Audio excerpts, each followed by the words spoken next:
Somehow.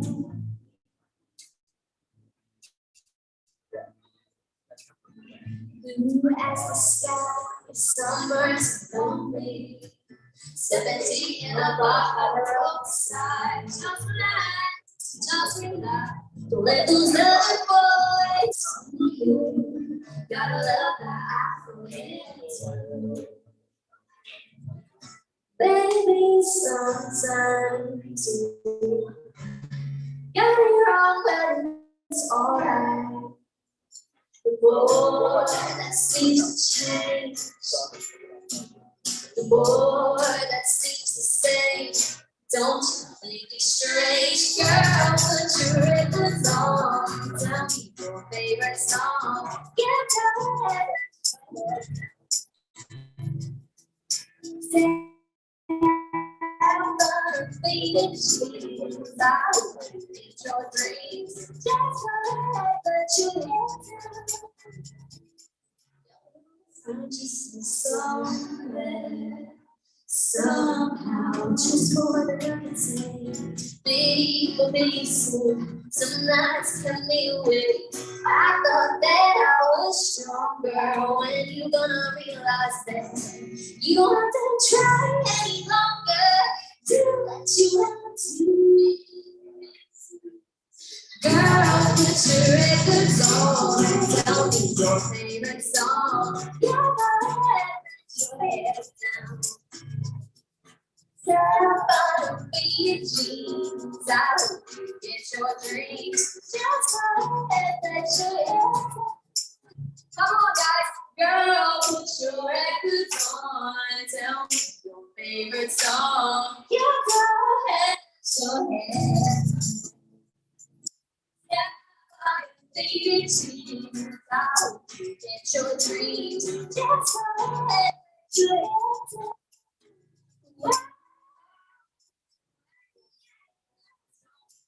Favorite song. You're the child.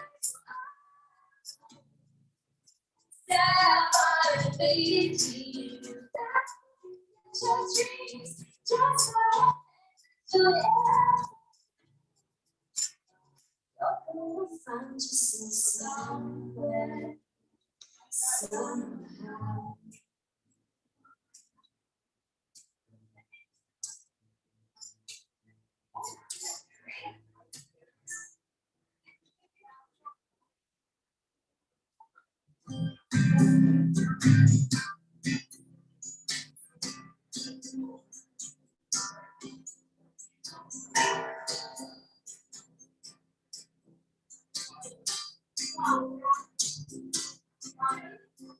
I got a ticket for the road, to buy whiskey for the way, and I sure would like some sweet company. And I'm leaving tomorrow. What do you say? When I'm gone, you're gonna miss me when I'm gone. You're gonna miss me by my head. You're gonna miss me everywhere. You're gonna miss me when I'm gone. When I'm gone. When I'm gone. You're gonna miss me when I'm gone. You're gonna miss me by my head. You're gonna miss me everywhere. You're gonna miss me when I'm gone. I got my ticket for the long way around. I would race to you. It's gone round in the stars. It's my side to keep my shoes. But it sure would be prettier with you. When I'm gone. You're gonna miss me when I'm gone. You're gonna miss me by my walk. You're gonna miss me by my talk. You're gonna miss me when I'm gone. When I'm gone. Gone.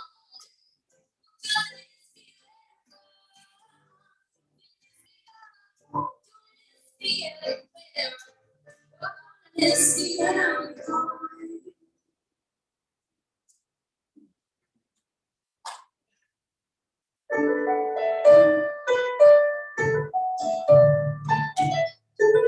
I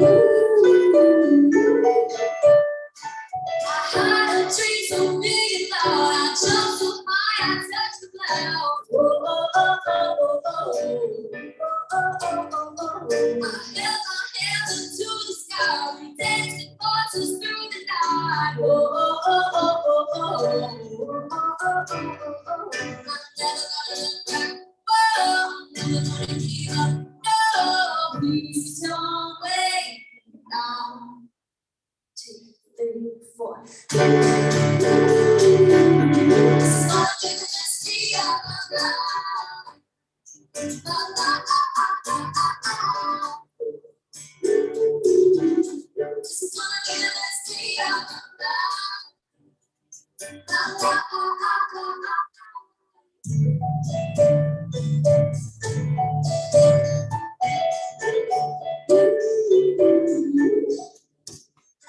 I will let the moon friends and let the sun keep crashing in. Oh, oh, oh, oh, oh, oh, for all the possibilities, the limits just an infinity. Oh, oh, oh, oh, oh, oh, oh, oh, oh, oh. Never gonna get back. Oh, I'm never gonna give it up. No, please don't wait. Now, 2, 3, 4. This is gonna be the best day of my life.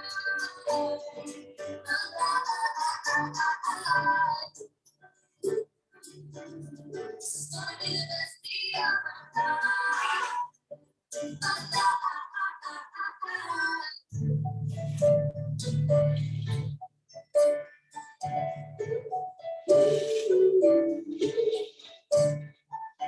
I hear it calling, I'm somewhere with I feel it in my soul. The song burning so bright, the sun without to midnight. I see lose control.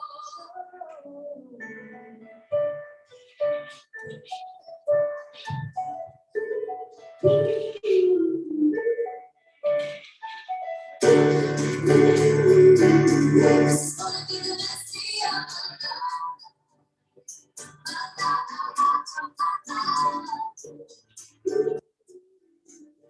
Gonna be the best day of my life.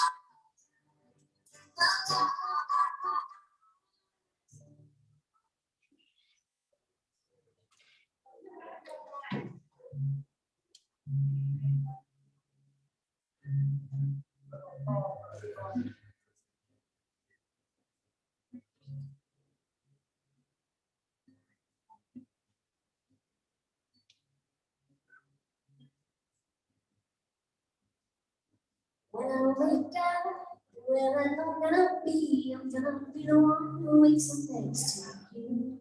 When I go out, yeah, I'm gonna be the one who comes along with you. If I get drunk, yeah, I'm gonna be the one who gets you next to you.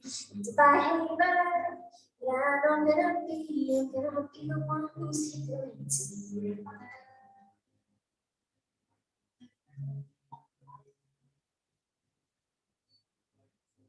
And I would walk 500 miles, and I would walk 500 more just to be the girl who walks 1,000 miles to fall down at your door.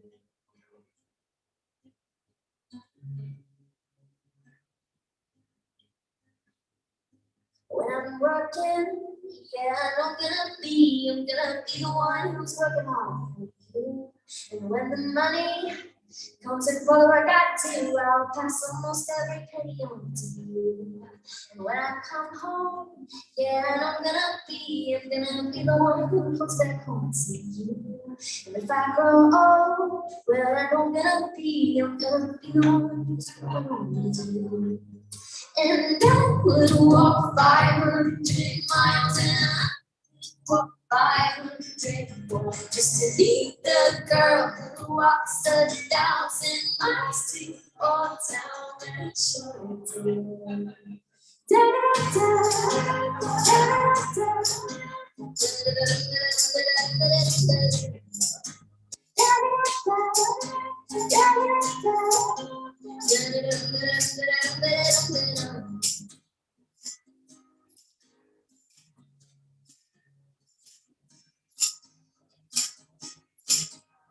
I'm lonely, yeah, I'm gonna be the one who's looking it down.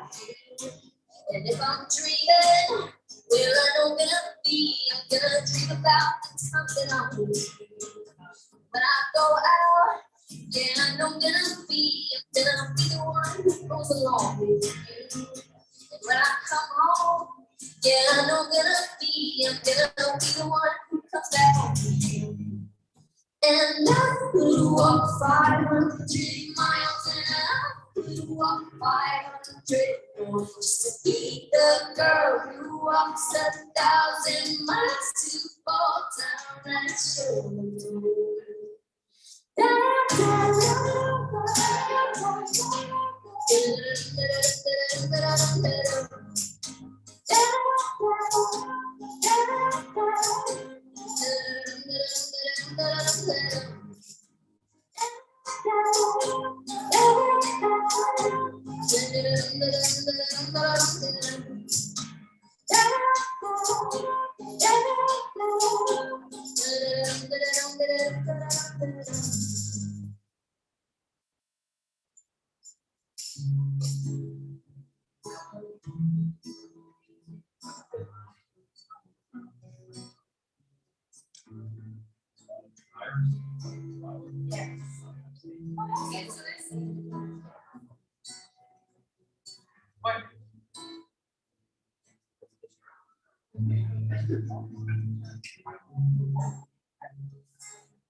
Lately, I've been loving those sleep, dreaming about the things that we would be.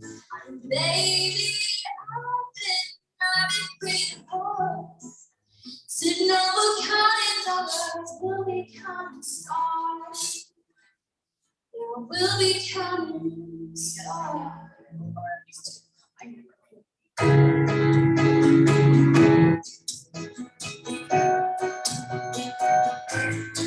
I see this life like a swinging vine, sweep my heart across the lines, and my face is flashing signs. Stick it out and get your mind. Oh, I'm not that up, I'm not that bold. I don't think the world is so, just doing what we're told. And I feel something so right, doing the wrong thing. I feel something so wrong, doing the right thing. I couldn't lie. Everything that kills me makes me feel like things that we hard. So don't until we can't start.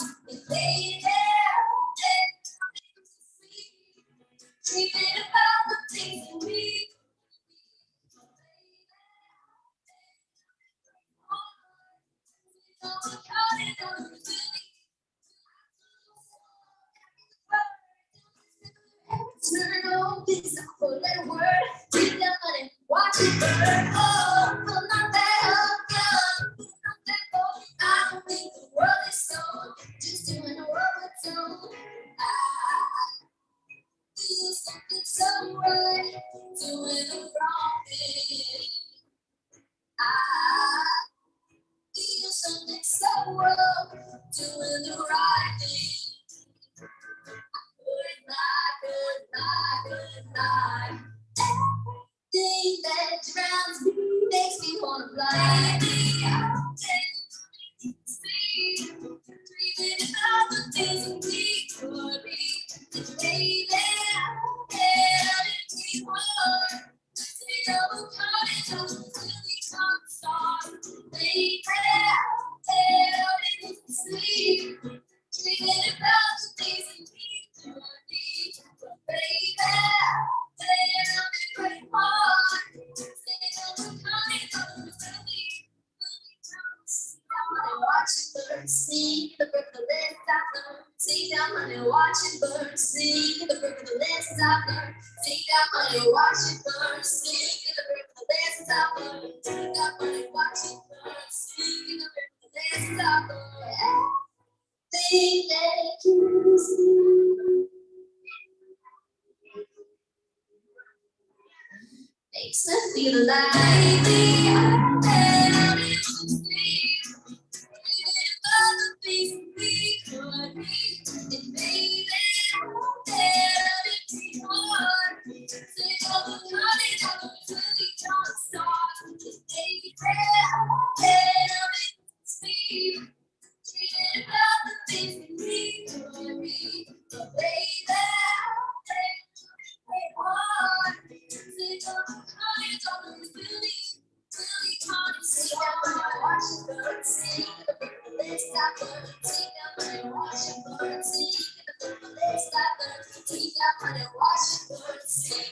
Let's stop learning. Take that money, watch the birds sing. Let's stop learning.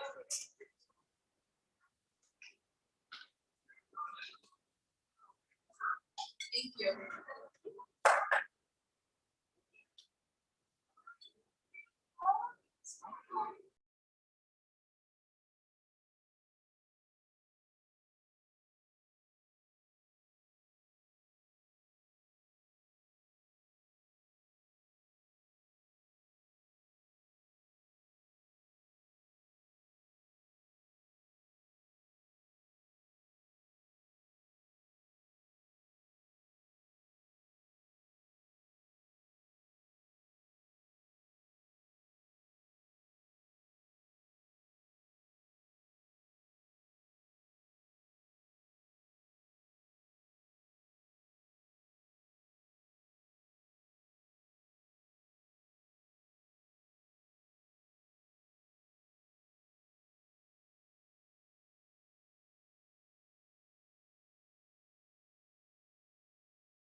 Escape this town for a little while. I'll go soon. Only know I was stolen. My daddy said it's still until the end. But you're everything to me.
Talk to you that coming out of my chest. It's a love story we just say.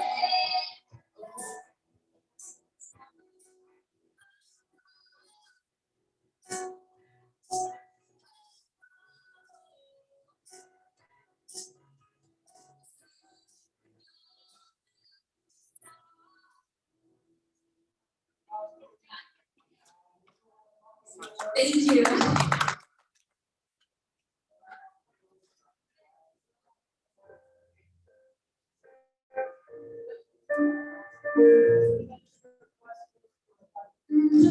I've been gone so long, been trying all this year.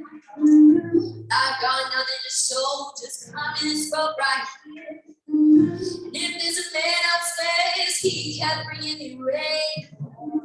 I've been saying up prayers for something to change. I got before the hallelujah. I've been waiting for this moment all my don't much need to come it's true. I've been waiting for this moment.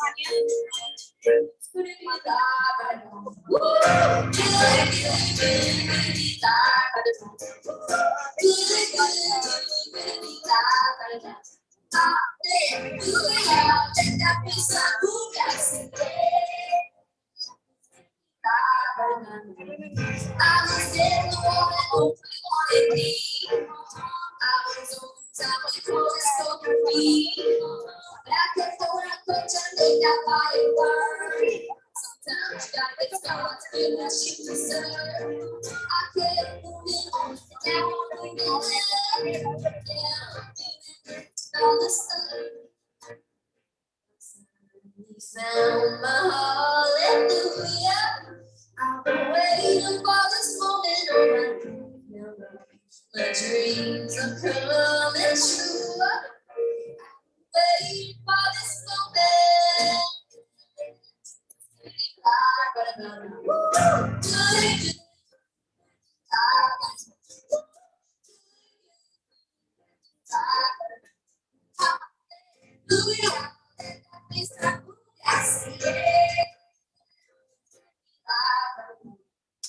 I almost cannot handle it. I could be used to this. I almost cannot handle it. I could be used to this. Got already found my hallelujah.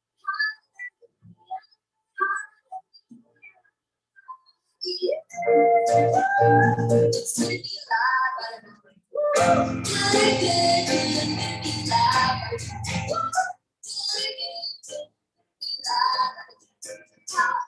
hallelujah, let that be some food, yes,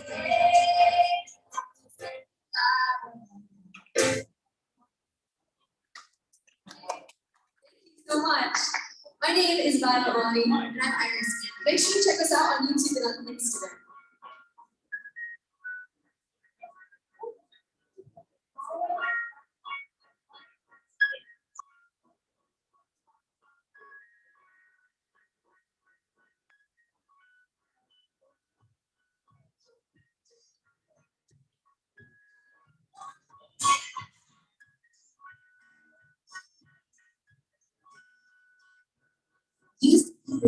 Used to be a lot of dancing instead. Watch it on the news, what you gonna do? I know pressure forget. Used to be good.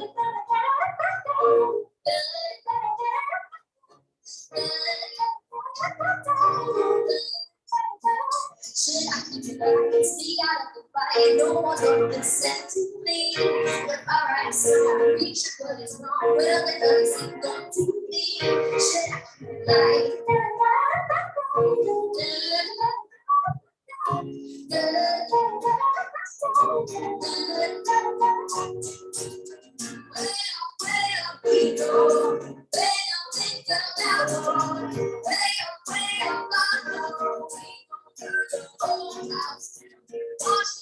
keep it like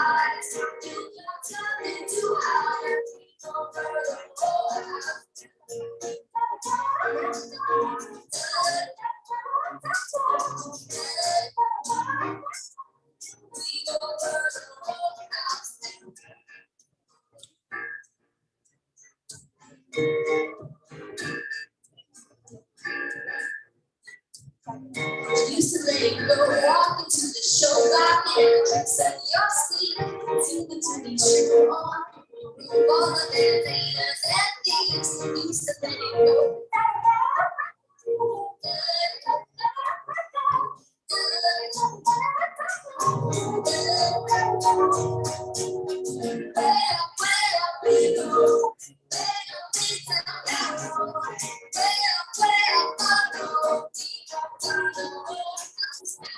Watch me standing in lines. Your piece of eyes. Something to hide.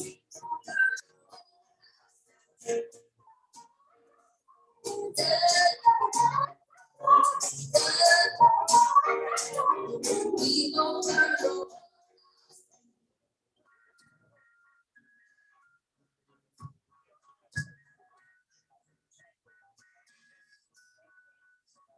Should I ever, should I find myself, or should I find a stranger from Twitter to get it done? You said the night you ran loud, every stranger from Twitter is gonna burn this down. Where we go, better been town narrow. We gon' burn the whole house down. Watch me standing in lines. Your piece of the lies. You want something to hide. We gon' burn the whole house down.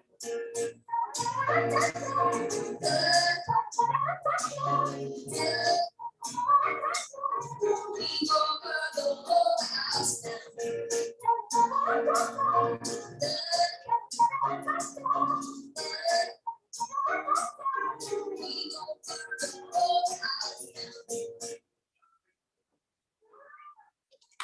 Thank you so much. Okay, so for this next song, we're only going to do it if you guys promise to do the dance to it. So, will you guys do the dance to this next song? Yes? You guys have to do it, okay?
Young man, there's something to get down. I said, young man, stop on the ground. I said, young man, there's no reason to town. There's no need to be unhappy, young man. There's a place you can go. I said, young man, when it's so on your door, you can't stay there. And I'm sure you can find any ways to have a good time. All right, you guys have to do the dance. Here we go. It's gonna stay in the YMCA. It's gonna stay in the YMCA. Yeah, they have everything to enjoy. You can hang out with all the boys. It's gonna stay in the YMCA. It's gonna stay in the YMCA. They have everything. You can have a good thing. You can do whatever you feel. Young man, are you listening to me? I said, young man, who do you want to be? Hey, young man, you can make all your dreams, but you got to do this one thing. Young man doesn't know by himself. I said, young man.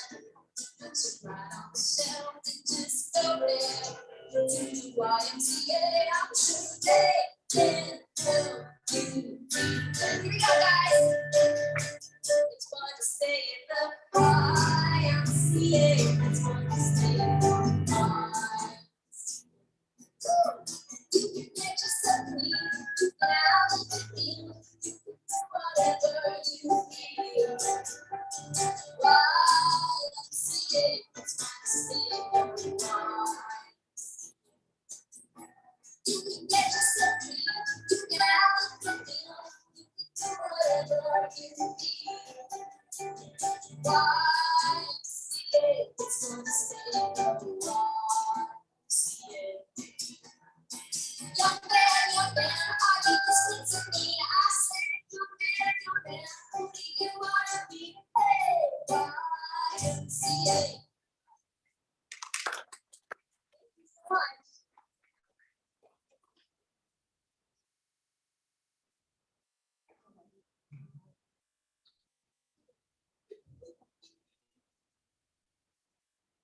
right, we're going to be starting in just a few minutes. So your last one. Yes, your last one.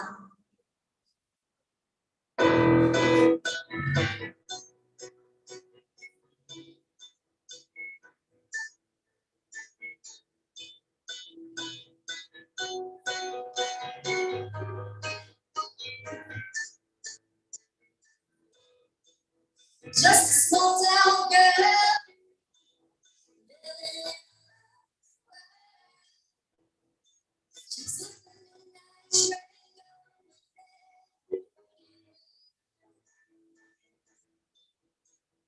Just a silly boy. Try.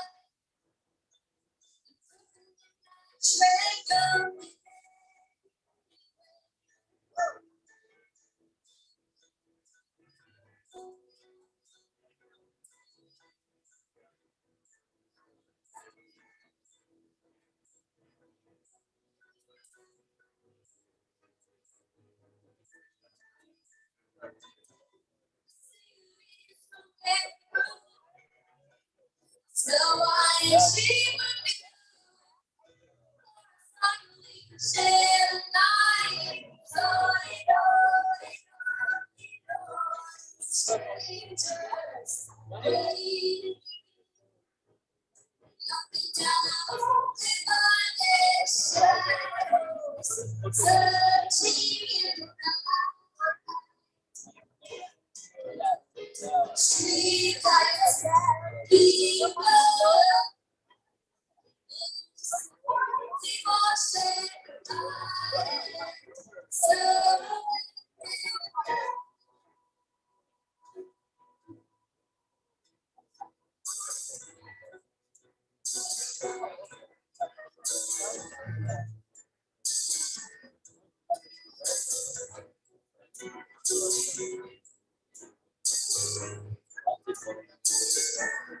Working hard to get my needs. You gotta want to thrill. Begging anything to roll the dice. Just one more time.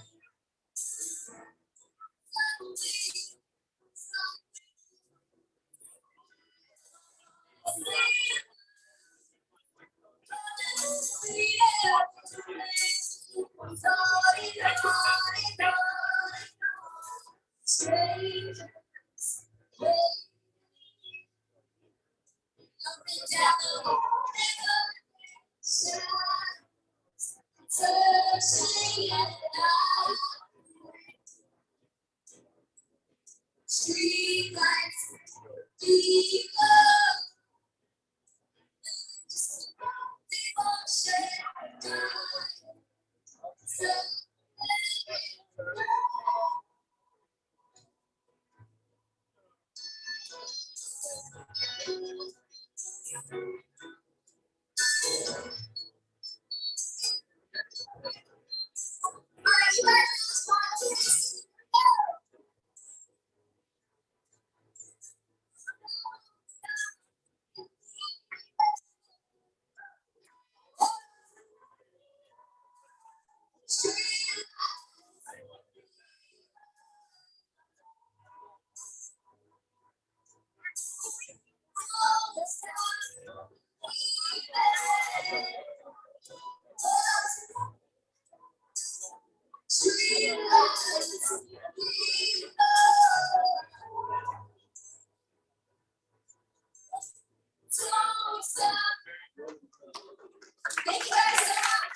Would the judges and people of the courts here, Ken, usually Robin McClure, Terrence Reed, Gary Anderson, Court Chrysler, Sankar, and Joe mostly considered putting here on the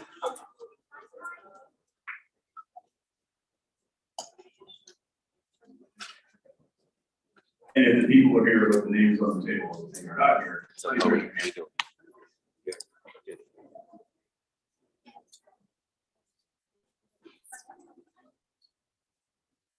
So, hello everybody, how are you doing today? Good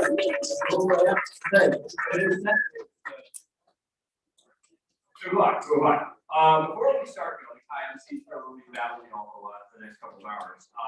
Prior to we are going to have a fabulous national anthem instrumental by some amazing young people.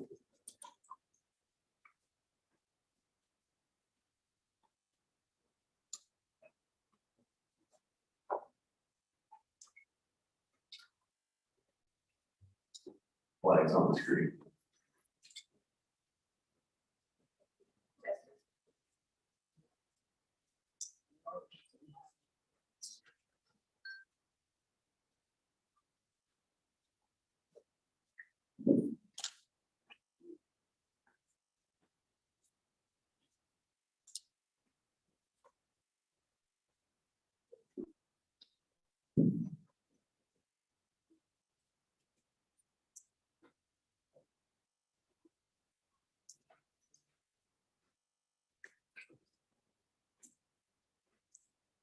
Everybody stand.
Well, that was fabulous. Okay. Yes, gonna play. Gonna play two more? We got two more. So please hang on for our musical interlude. Our program will start in just a minute.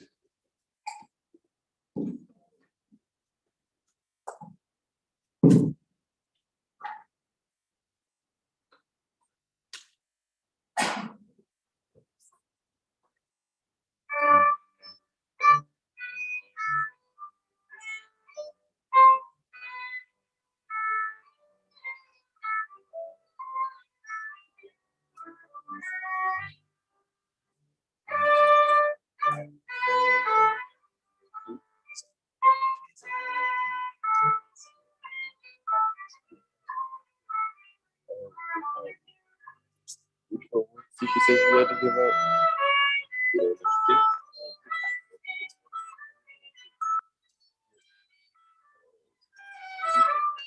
I'm not. sure either. Where's Coach K? Oh, she's up there.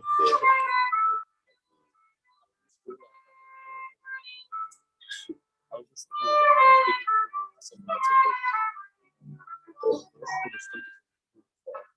yeah, I'm just guessing when the guys up there talking about it, and I guess when he's talking that's up to him or something. I don't know. You're gonna have to freestyle it kind of because I'm not too sure. I'm pretty sure you'll be able to like. I'll just like stay over there until like they start calling out awards.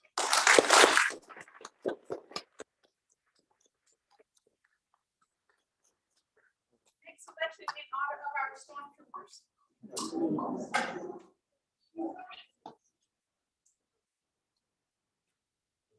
Impromptu. Impromptu.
Well, how was that, guys? Fabulous. You guys did a wonderful job.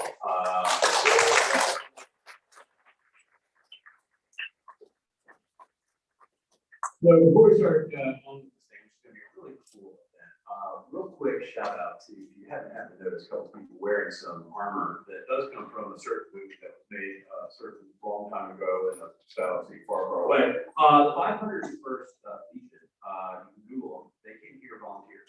They come show up for all kinds of cool stuff with kids. If you've ever seen any kind of Star Wars galley that's not like walking down the street, probably them. Thank you guys very much for coming.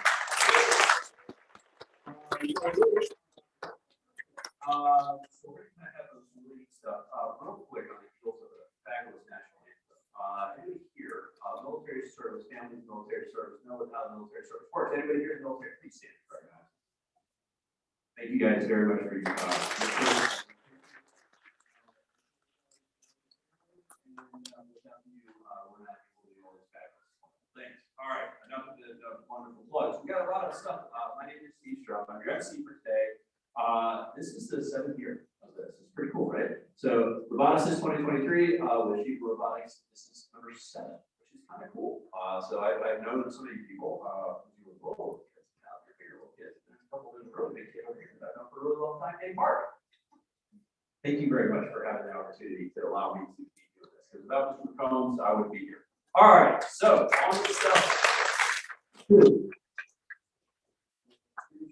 Okay, so we have a bunch of stuff going on right now. And so the first thing we want to do is we're going to have an individual, Purnell Leader, that actually was up here playing the national anthem. Thank you very much for what you guys did. There was 2 of you. I don't know the other one's name, but thank you. So we're sure to give those guys a thank you. Okay, we're going to have a welcome address. Sidi Yarpati, would you please enter up this way? Sidi is a senior in high school and is doing her internship at SHIVA as a Lego robotics coach. She has been a SHIVA student from 2016 onwards, taking part in the regional state championships. She is an avid reader and one of the National Merit Scholarships finalists.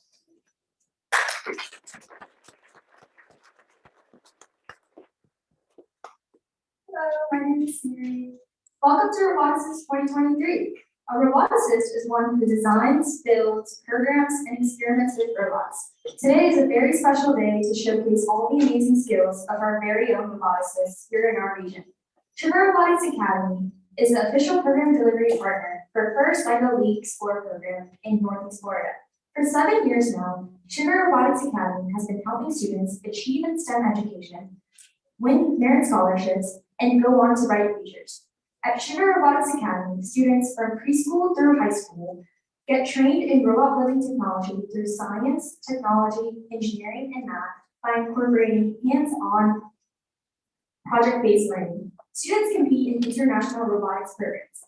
Our vision is building a more integrated future through science and technology. Our mission is educating young minds on the art and science of robot building technology in a joyous and loving atmosphere. SHIVA Robotics Academy was founded in February 2016 at the Beach Blvd location, which spans 3,400 square feet, with a maximum capacity of more than 1,000 plus students. More than 120 students, sorry. SHIVA's foundation was laid as a humble home daycare 10 years ago. Your support, trust, and overwhelming encouragement have helped us grow from 5 pioneer students to almost 1,000 plus students today, nationally and internationally. Partnering with youth organizations like Friends on Jacks, Girl Scouts, communities and schools of Jacksonville, and Boys and Girls Club of Northeast Florida, we are able to offer STEM education to hundreds of students who are underserved and underrepresented. To make STEM education possible, not just for more students, but all students, a small nonprofit group, Shivaji Foundation, was founded in 2020. Through this foundation, we are offering hands-on Lego robotics experience to thousands of students in Dual County during the school summer break, as part of the Kids Hope Alliance Summer Field Trip Enhancement Program. On this special day, we want to share our joy with you. Let's get the celebration started. Okay, we've got a bunch of really cool speakers. We got some civic leaders, some leaders of industry. But before we have to do that, we have a couple of opening remarks. Does anybody here know a person named Coach K? You look a lot like that person right there. Is somebody who I've had the opportunity to know for a very long time. A little bit of bragging. So we're going to talk a little bit about some of the cool stuff she did. She's going to come here and talk about how cool she is. All right. So my second part is the founder and head instructor of SHIVA Robotics Academy. With her ingenious skills in programming and passion to work with children, she has created a widespread mass awareness about the importance of robotics education for young children. She and the staff trained by her are playing a pivotal role in imparting quality hands-on robotics skills to thousands of students in various Title I schools. Thanks to her innovative outreach program, enrollment of girls in STEM classes is booming every year. She is a philanthropist with keen interest in uplifting rural education in developing countries. She's an operational partner for the Junior Robotics Educational Program in Northeast Florida. She has won Best Robotics Coach in the State of Florida Award, the Top 40 Under 40, Innovator and Educator Award, and has won the hearts of all of her students for a very long time now. One of those is not a student, as he is older, might be my son. So everybody, Coach K, come on.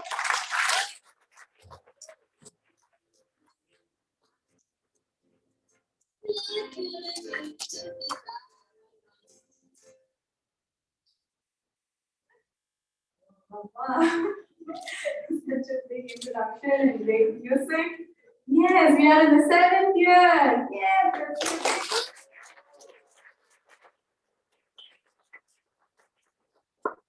It's all because of your trust.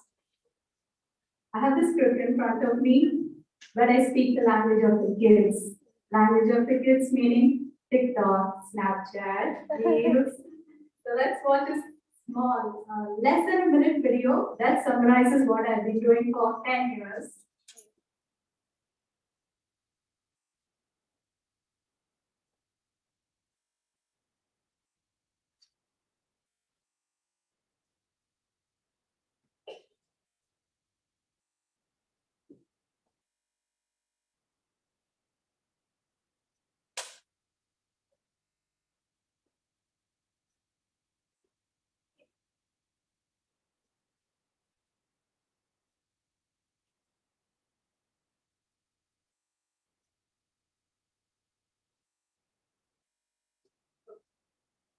Then everything in 2011.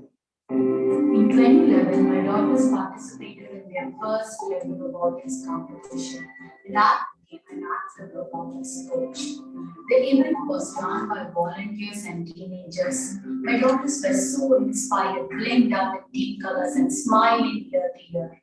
Ever since, I stood up to create what I cared about and what mattered to everyone around me. I have coached thousands of kids. This year, our people participate in the World Robotics Championship. The dream of a decade has been accomplished. To accomplish this dream, all my supporters had to build SHIVA Robotics Academy piece by piece, lots of credit. Thanks to each one.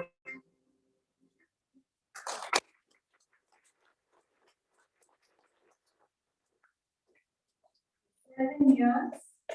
I did not think it would take 7 years of SHIVA Robotics Academy and working from the living room, working with a bunch of just 5 kids to make. I'm Kalai Shankar. Students call me Coach K. We do fun, hands-on STEM activities in my classroom to learn about life science, space, and engineering. I have been teaching kids for over a decade now. Learning through play helps children develop the skills they need to thrive. I have always believed in the power of play. It enhances brain structure and function and promotes executive function. Thanks to learning through play, I am living my best life. For me, it has become from play to passion to profession to purpose. It's my life's calling. I'm a certified childcare director, professional Lego educator. I train robotics coaches and teams. Ultimately, it's about building people who will change the world.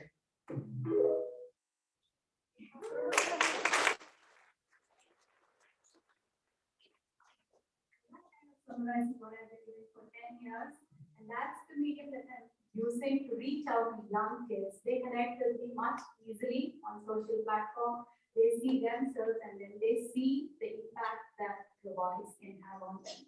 So today I'm honored to be standing here to celebrate our 7th anniversary. It marks a special milestone in our journey because we are taking not one team but 2 teams to World Robotics Championship in Houston. We have our junior kids. Where are the Lego monsters?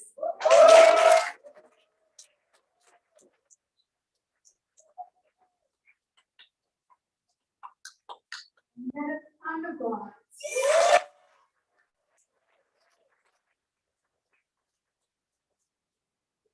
Everything aligned right, and after all the hard work of so many years, finally we have a community team make it to the World Robotics Championship. We have several rookie teams, we have several veteran teams who have been trying year after year after year. We always make it this close. We miss it by a whisker, so finally we made it. So I owe all this success to the dedication and hard work of every single person in this room. There's a trust of the parents. It's a trust that you have in me. It's the trust that you all have in SHIVA that has made it all possible. Today, one of the parents was asking, How do you bring Gary here? He's super busy. How do you bring him? How do you bring the city council president? It all happened because of the parents. It's the trust in the parents that's making it all happen. And we'll definitely live up to your expectations. So today we celebrate not only our achievement, but also the relationships we have built over the years. The relationships. Top on the list, Mark Meckers. Come on, raise your hand, Mark.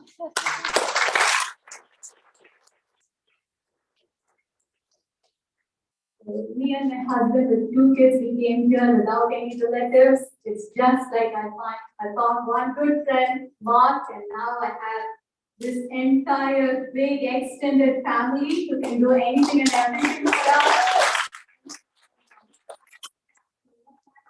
Relationships that we have built with our partners. As we look to the future, we know that there will be more challenges and opportunities ahead of us, but we also know that with the strength of our team, we will be able to overcome any obstacle and continue to grow and succeed. I want to take a moment to express my gratitude to each and every one of you for your hard work, dedication, and loyalty to SHIVA. It is because of you that we have reached this milestone. Each one of you. What you see as SHIVA's cumulative success for the 7 years, it's not that anything just like a group of staff or coaches did. It is the dedication of each single kid in here, each single parent in here, and every sponsor, every partner that we have. So give yourself a big round of applause.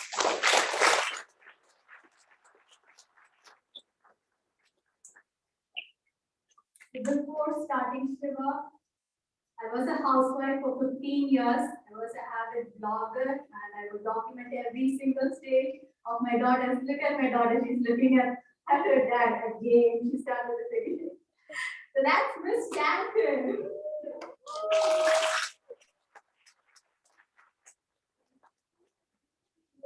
STEM along with her pageantry skills to shine right on stage.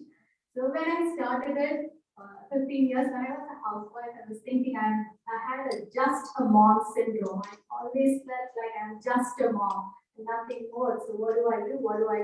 The robotics has made me a better person. Now I feel like I'm a mom for every single person in the room. Yes. I'm so glad to embrace you all under my wing and make it a good opportunity for all of us here in Jacksonville. So robotics is something where every kid becomes a pro and every person who does robotics, they become better and better and better. That's what I've seen from my experience. Robotics has touched the life of several people. It has transformed their lives. So definitely, I'm so happy that you're giving a chance to robotics for your children and it will definitely transform their life. Thank you for the opportunity.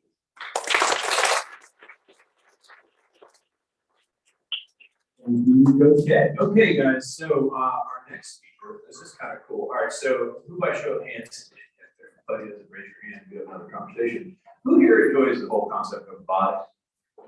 Right? What are we thinking? I know I'm not going to steal the thunder of the ladies and gentlemen in the green, but we're going to have a really cool talk from a gentleman who actually takes this kind of stuff into the real world. This gentleman is Gary Anderson. Gary is the Chief Information Officer for Guidewell and Florida Blue.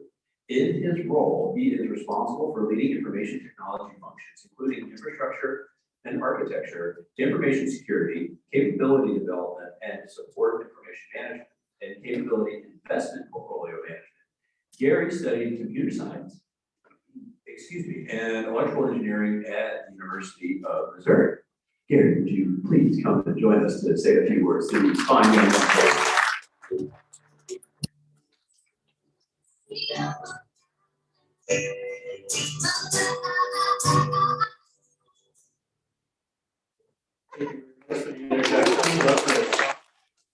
And one more round of applause for Coach K. Boy,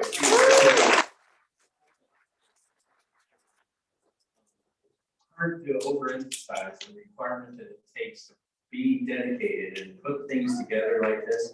It means so much not only for the students, but for the community and the kids. It's just great. It gives you so many opportunities. So today, I'm really thrilled to be able to talk to you a little bit today about my career both engineering and also in healthcare and information technology. And along the way, also a lot of different things that really were focused on pure technology and robotics as well. So we'll go to the next slide here.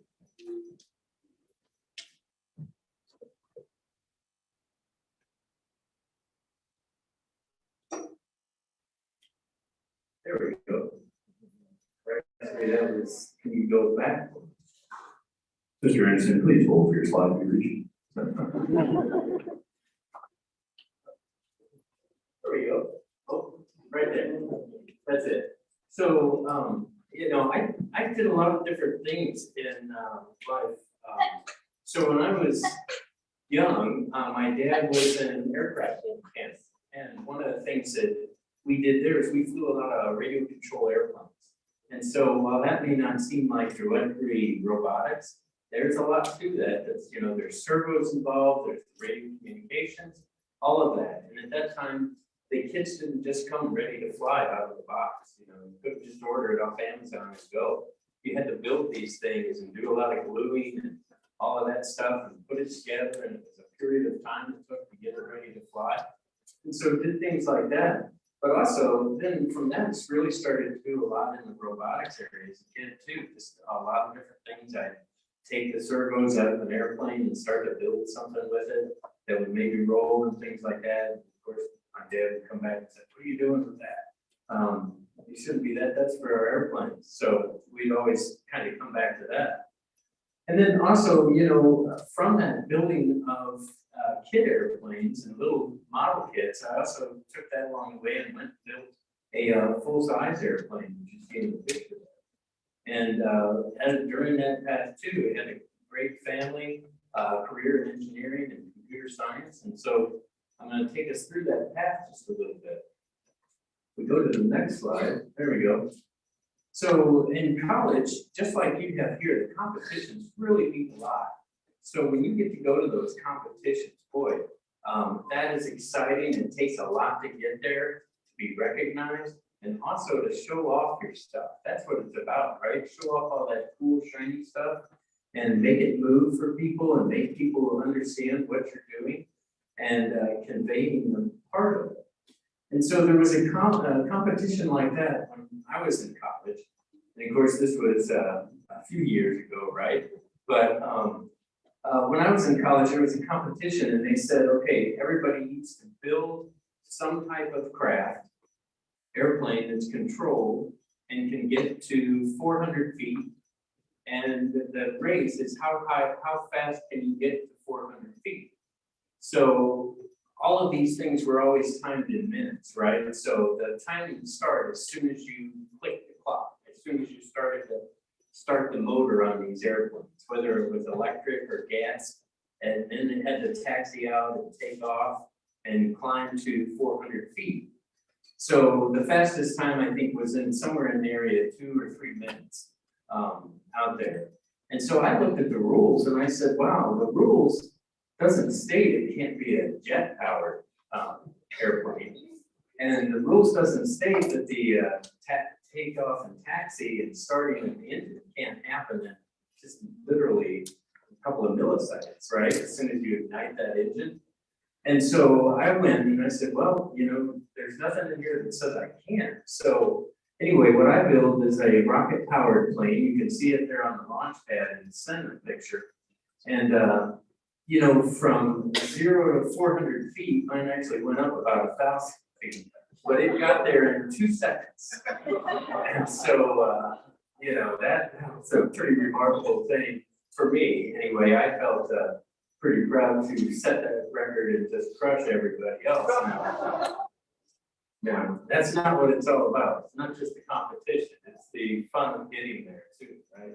So that was really a fun part. And then if we go to the next slide, you know, a couple of things along the way. So built a bat plane, and that was really cool. It was when the Batman movies were out and really popular, and everybody liked the way that thing looked. And I thought, wow, people kind of like the way this looks, you know. I made plans up and produced a kit and went out. You can see in the lower left there, produced a kit and sold it. And actually, I was surprised, you know, because there was 12 foreign countries that actually bought kits. I didn't sell a lot of them because on each kit, I lost money.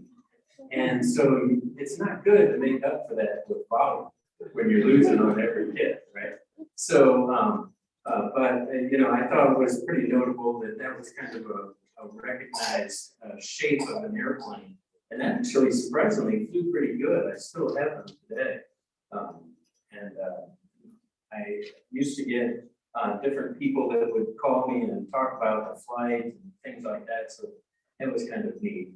But the lesson learned there in life is if you lose on everything that you're selling, don't try to sell more. The next thing too is back then around 2011, this was before really drones were real popular, but I put together one and hit telemetry and it sent back you know, information, altitude, airspeed, battery usage, all of that. So that was really neat too, and it was a neat way to relieve a little bit of, you know, work stress, things like that. You could kind of go do something that was really completely removed from what work was. So that was always fun too. And now we'll go to the next slide. There we go. So I also built several robots. Now this was back in '95. I think, you know, the first iPhone was introduced in 2007. So technology was much different from what you guys get to work with today. What you guys work with today, where just things plug in and you are able to program it very sophisticated wise. Boy, that is really neat stuff, and it's really what you're doing with it is really impressive. But in some of these, you know, you had to really, you know, not only find a microcontroller, you had to also do similar things that you were doing. You had to get things out there that would interface your sensors to, just some like similar ones that I saw today. Some of those things I had were voice recognition, motion detection, ranging models, ranging modules, which is sonar ranging, and also a Hall effect to tell which direction it was. You know, so a lot of those things were really neat there in building those kind of robots. So I have a couple on the page here. The first one I built called RMAX. It was autonomous. It would roam around. It would look for some type of motion in the house, and then it would, you know, navigate to approach that. So the main thing it was really good at was finding cats. That's how it did. And if the cats got behind something, it was really not too good. The next one I did is I thought, you know, rolling around, it was so on uneven surfaces and things, it really made it challenging, even carpet and things like that. You've probably experienced that in some of the robots you built. So I built one bipedal, I called it AWOC. I'm not really good at the name here, but anyway, I called it AWOC. And the thing that it had to do there was weight shifting in order to do that bipedal walking. And you know, we do that too. If you try to put all your weight on one foot, obviously you have to shift your weight over to do that. And to get that to happen in a robot is actually, wow, okay, now I may be a bit off quite a bit here. This is requiring some pretty sophisticated programming to do that, and also some balance measurements and angles that are happening. At that time, there wasn't a lot of gyros out there that you could do those kind of things and do that quickly. So most of it was mathematics to figure that out and calculate the weight as it shifted. So that one was really neat. It did walk around. I don't have it anymore. I scrapped it for parts on something else, I'm sure. And then I built another one I called Pit Rover. And I really put this one outside. And I don't really know why. I was traveling a lot for work at that time. And so I was always gone, and I kind of wanted to stay somewhat connected. So I built a robot that could roam around outside. It had a charging station. It could go charge. So I could do that. It did help me feel connected with my home, but even though it was just a home in the backyard, it was kind of weird. But anyway, that was neat too. It got a lot of different sensors on it as well. And it could go out and do patrols and things like that. We had a dog at the time. And of course, every time that fired up that we had a boxer that would just have almost a heart attack barking at this thing too. So that's good. So one piece about this is all of these things that you're doing are very similar to what the robots that I built back then, but actually more sophisticated than what you can do today. Some of the detection that you're doing, some of the things that you're doing, and the tasks that you're performing. You know, I had a lot of circuits in mind, but I couldn't have thought about putting together the kind of functions that you're doing. So the opportunities you're getting here with your parents, really exciting, and it's great to see this. So let's go to the next slide. So along all the path on these things, I had a couple of different careers here in different areas. One of those areas was really in the engineering field. I started out in the defense contracting field, which was McDonnell Douglas and Boeing. And at that time, there was just a lot of work that was being done on the aircraft fighters. So you see these all the time at air shows, right? F-15s, F-16s, F-18s, all of them at that time, they were being designed and built. And they needed engineers to put together the flight control software, put together the avionics pieces, and all of that work was being done and engineered. So the station that you're seeing on their left was called the F-15E development station. So this is where we programmed everything that went to go inside those airplanes. Very complex stuff, and a lot of things happened along the way too. Here, we do a lot of programming on the flight control avionics. And then we had test pilots that would go out and fly. So there had to be a really great amount of teamwork, like what you see here, and trust in the team. And so as you go through and you test these things internally, then you take them out to the flight line, they put them in the airplanes, and then they actually go fly with that software and those circuits and components that we had just designed as a team. So I relate that to a lot of what I see here today too, where you as a group have to come together and really build something that's outstanding and be able to present it very well. And then you get the opportunity to go tell people what it is or show them. So that's really what this was. A lot of that was building this stuff early on, making those critical decision points and making sure we were locked in and ready to go before we asked the pilot to take it out and fly it. So that was really an exciting career in that. A lot of different things in that field. Went from designing flight avionics to designing things that were actually the flight control software for the AV-8B. Also a lot of ground train following radar for aircraft too. And those were all very exciting projects to have in my career. Then I moved into, later on, I started to move into healthcare and information technology. You might say, so wow, you know, going from engineering, working on fighter planes, and you then go all of a sudden into healthcare. You know, how does that happen, right? Well, how it happened was, it actually was a great opportunity for me because some of the teams that I worked with at Boeing actually started to change fields. So they started to leave their careers and go in other places. And a couple of them called me up and said, hey, Gary, why don't you come join us at this company? And it wasn't Guidewell at that time, but it was a different company that I moved to. And I thought to myself, man, why would I leave? You know, I tell people what I do. I work with fighter planes, you know, that's cool stuff, right? And they talked about the mission of what that was, not a Guidewell, but a healthcare company then. And I thought, you know what, that is a good opportunity. I ought to take a look at that and move more into the software, more into the programming, more into the infrastructure, the things that really drive a company that does healthcare for individuals. And so I took that move, and boy, that has been a great career move for me. Not that the engineering piece wasn't, that was spectacular, and I wouldn't ever change anything in that.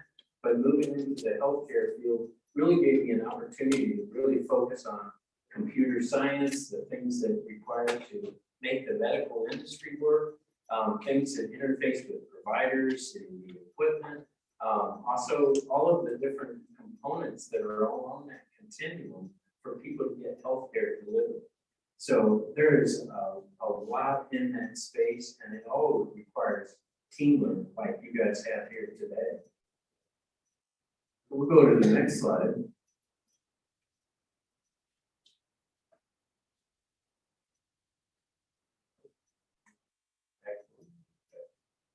There we go. So also, during this, I thought to myself, you know, look, I've got this career going. I've got all these things going with my family as well. If I ease up a bit on the robotics time that I usually mess around with, maybe I have time to build an airplane, right? So you think, wow, that's a big task. Yeah, I'm here to show you, it is a big task. It's not a quick project at all. Building an airplane, this one took me 8 years. So you can see in the upper left corner there, that's how the kit comes. And it's all those little pieces and nothing's put together for you.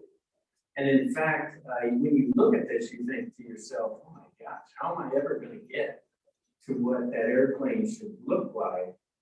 And how did I do this all myself? And it is a big job. So you start to say, okay, well, maybe I can piece this up. Similar to what you do with your robotics pieces. You start to take on one piece at a time. You say, wow, we can do something with the solar piece, or we can do something with the wheels, or we can do something with the gripper. And you start to take on various pieces at a time.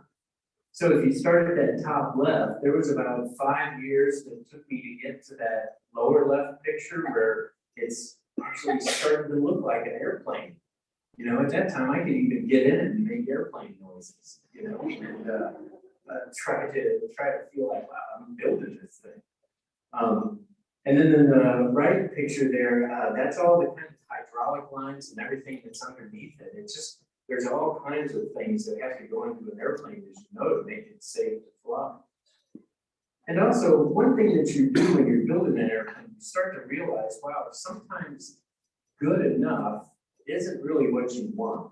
You think, you know, I want to just kind of get it there. This isn't a deck I'm going to be walking on, and I need to like say, oh, that's good enough. Don't need another nail or screw in that. So you really have to take your time and make sure that you're thinking through those pieces. And I'll give you an example of the instructions that came with the plane. That's what you're seeing in the center there. And that's all the detail it is for the cockpit. That is the cockpit. So you have to make all the decisions on the avionics, the actual location of it. They just say, hey, here's a wood structure and make that your instrument panel. Now, obviously, those of you that fly airplanes or one that have flown in airplanes, you're like, wow, you know, that's not enough. What do I do with that? Well, you literally have to start to sit down and engineer, just like you do today, engineer what you want that to do. What type of information do you want displayed back? So if we go to the next slide, that's what my cockpit looks like. So I took that kind of rough, it looks like they drew it with a crayon or something, right? I took that and brought it into this, which is a very modern, very safe flight envelope for you to not only sit in. It is small, it's very tight, but that plane is fast, right? And so it goes fast, and it's got all of the electronics. There's things that indicate airspeed, engine temperatures, each cylinder temperature, oil pressure, all of those things that you need to make sure that it's functioning will work right. It's got, even landing gear cameras, so to make sure that the landing gear is down and ready for your landing. So all of those types of things had to be put in place. So, biting this animal off to build an airplane is a big task. But there are different communities out there, similar to your robotics community, that give you some guidance and help along the way. They don't build it for you, but you can reach out to them and say, hey, what worked for you? And they'll tell you, and then you can take that and leverage it just like you do here today as well. We'll go to one more slide. You can see a picture of it here, flying along, and you might say, wow, how'd you get that picture? That's pretty close. Yeah, it is, and that's actually flying formation. And we usually fly formation. We were out a bit there, so we're kind of far away. We're probably like 10 feet. Most of the time we're flying wingtip at 5 feet or so. And so not only do you have to trust the plane you're in, you have to trust that other pilot. And they have to be, it's a team. I mean, it is really, and the speeds we're moving at, probably doing about 230, 250 miles an hour right there. And that's low, that's fast along the ground, and within 5 to 10 feet of another airplane, you really have a lot of trust and in them. And also, you can see I have a passenger in there. In my passengers, Laura here, she's with us today. She has to have trust to make sure. Well, okay, I trust the plane he built. I also trust him as a pilot. And I trust this other guy too, that's flying the other plane. So there's a lot that happens there. But anyway, you can see I am really proud of that. And I 8 years in the building, huge effort. But I equate that to what you guys see here today. You're building things that you'll be able to leverage going forward. And you can all build an airplane. You guys build these robots, you put your mind to it, you could do the same thing. Let's go to one more slide here. The other thing I want to point about is, life lessons through robotics. You can kind of learn a lot from this, right? So you can learn that, everything you want to do, you have to be able to make time for it. You have to be able to think of other things that you're doing to make that time. So one of the things you have to do first, though, is you really have to make sure you take care of your health. That is the top #1 priority. If you don't have your health, it's hard for you to do anything else, right? And the next thing is really your family. Boy, your family, you guys today are really blessed that you have the opportunity to do these kind of activities with your parents supporting you, with Coach K, with everybody that mentors you through these programs. Man, you're learning so much. You've got such a great advantage. That's something that you really have to keep, and it's a great part of the family. The other thing you have to keep focus on is your friends, your passions. You'll see how quickly those things kind of align. The things that you're very passionate about are really aligned with those people that you keep close to you in your life. And you also have to keep time with your career. So you really have this circle of passions here that control where you're going to go. And there's a lot of things out there that you can do. And so if I've got a quote on here, I think it's pretty meaningful. Laura brought this to me, but she said, if you talk about it, it's a dream. If you envision it, it's possible. But if you schedule it, it's real. And I think you guys are all finding that here. These things that you're doing, whether it's the upcoming Houston thing that you're going to be part of, man, it's such a great advantage. You're doing so good with that. It's good. And a couple other things that I have on this page, a picture of the family there, and then also my dad. So it was really neat to fly little model airplanes with him and then be able to take him in the plane that I built. So anyway, it's been a great opportunity as both in my personal life, my passions, and with my family and career. So anyway, great opportunity here, guys. I appreciate the opportunity to present and wish you luck in your championships coming up. Thank you. So you like that speech before, right? Parts, and one of the secret tricks in my life is I'm lucky that everybody here left-handed. With that problem, I apologize in advance for everybody here that's looking at writing all left-handed. I have quick drying feet, so I don't write all of my elbows and immediately locate at any point in time or notes. So I got a couple of favorites. Gary, I do want to say a couple of things and we got a little something to give you that Clyde's going to help us with that. The dog and cat story, right? You guys hear that one? Please do not try this at home for all parents. So, and of course, the little Star Wars thing we got going back there. When I was showing my, when I was a kid, there was a cool movie with the giant planet that blew up other planets, and all of a sudden you're using force. And sorry if you guys can shoot straight, but they ever see the Death Star with the big laser, right? The laser that blew up planets. So I thought I could create that, and so here I'm going to share something with you. So I don't think I've ever said this publicly because I was going to be in so much trouble. I thought I could make a laser with optics and Legos and magnifying glasses that they call fire called sun. You're not the only one, sir. I set my dog accident on fire. Yes, sir. Boots has kind of spoken down the hallway and everything. Of course, who did it? Not me. It's not me. And then it's really cool, guys, right? To take the experimentation of almost killing dogs and cats and make their own plane. How cool is that, right? That's pretty neat. And Laura, your Tony Robbins quote, love it, because the backside of that quote is on my Instagram. It says, "Your destiny is in moments of decision. Decide well." Okay, Clyde, got a little something for Eric. Where'd you go? This was designed by the kids, so all the gears interlock together. So however efficient these gears can mesh and move, they need a driving force. So we have these great role models as our driving force to make things happen here in Jacksonville. So thank you so much for the wonderful speech.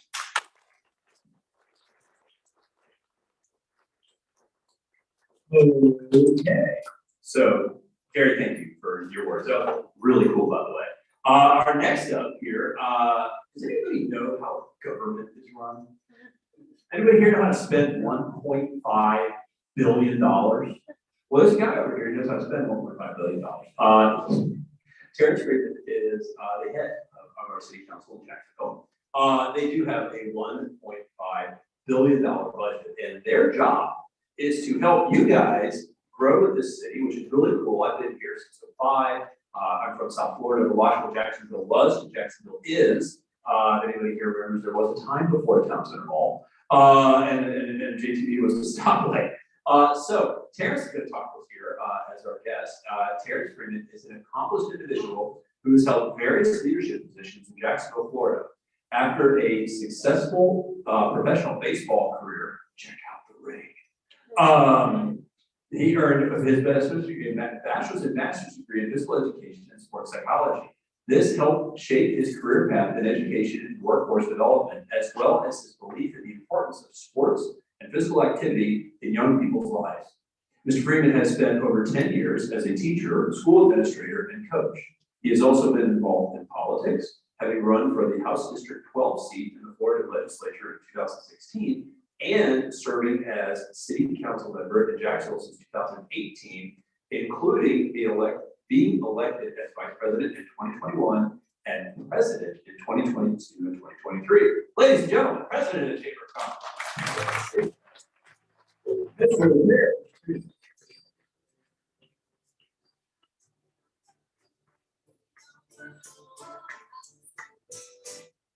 You got to tell us about that ring, man. Greatly appreciate the introduction.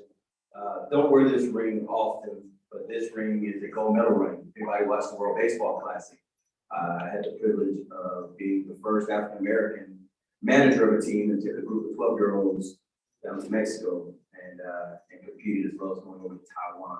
Don't talk much about that. But hey, being in education for a while and dealing with kids, if you're under the age of 18, can you stand up real quick? I just want to see who's in the room. If you're under the age of 18, can you stand up real quick?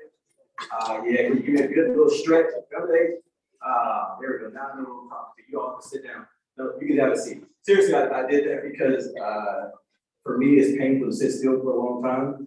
And I know you've been sitting for a while, so I want to give you a chance to burn a little energy off and share a story with you. But one, thank you all for having me here.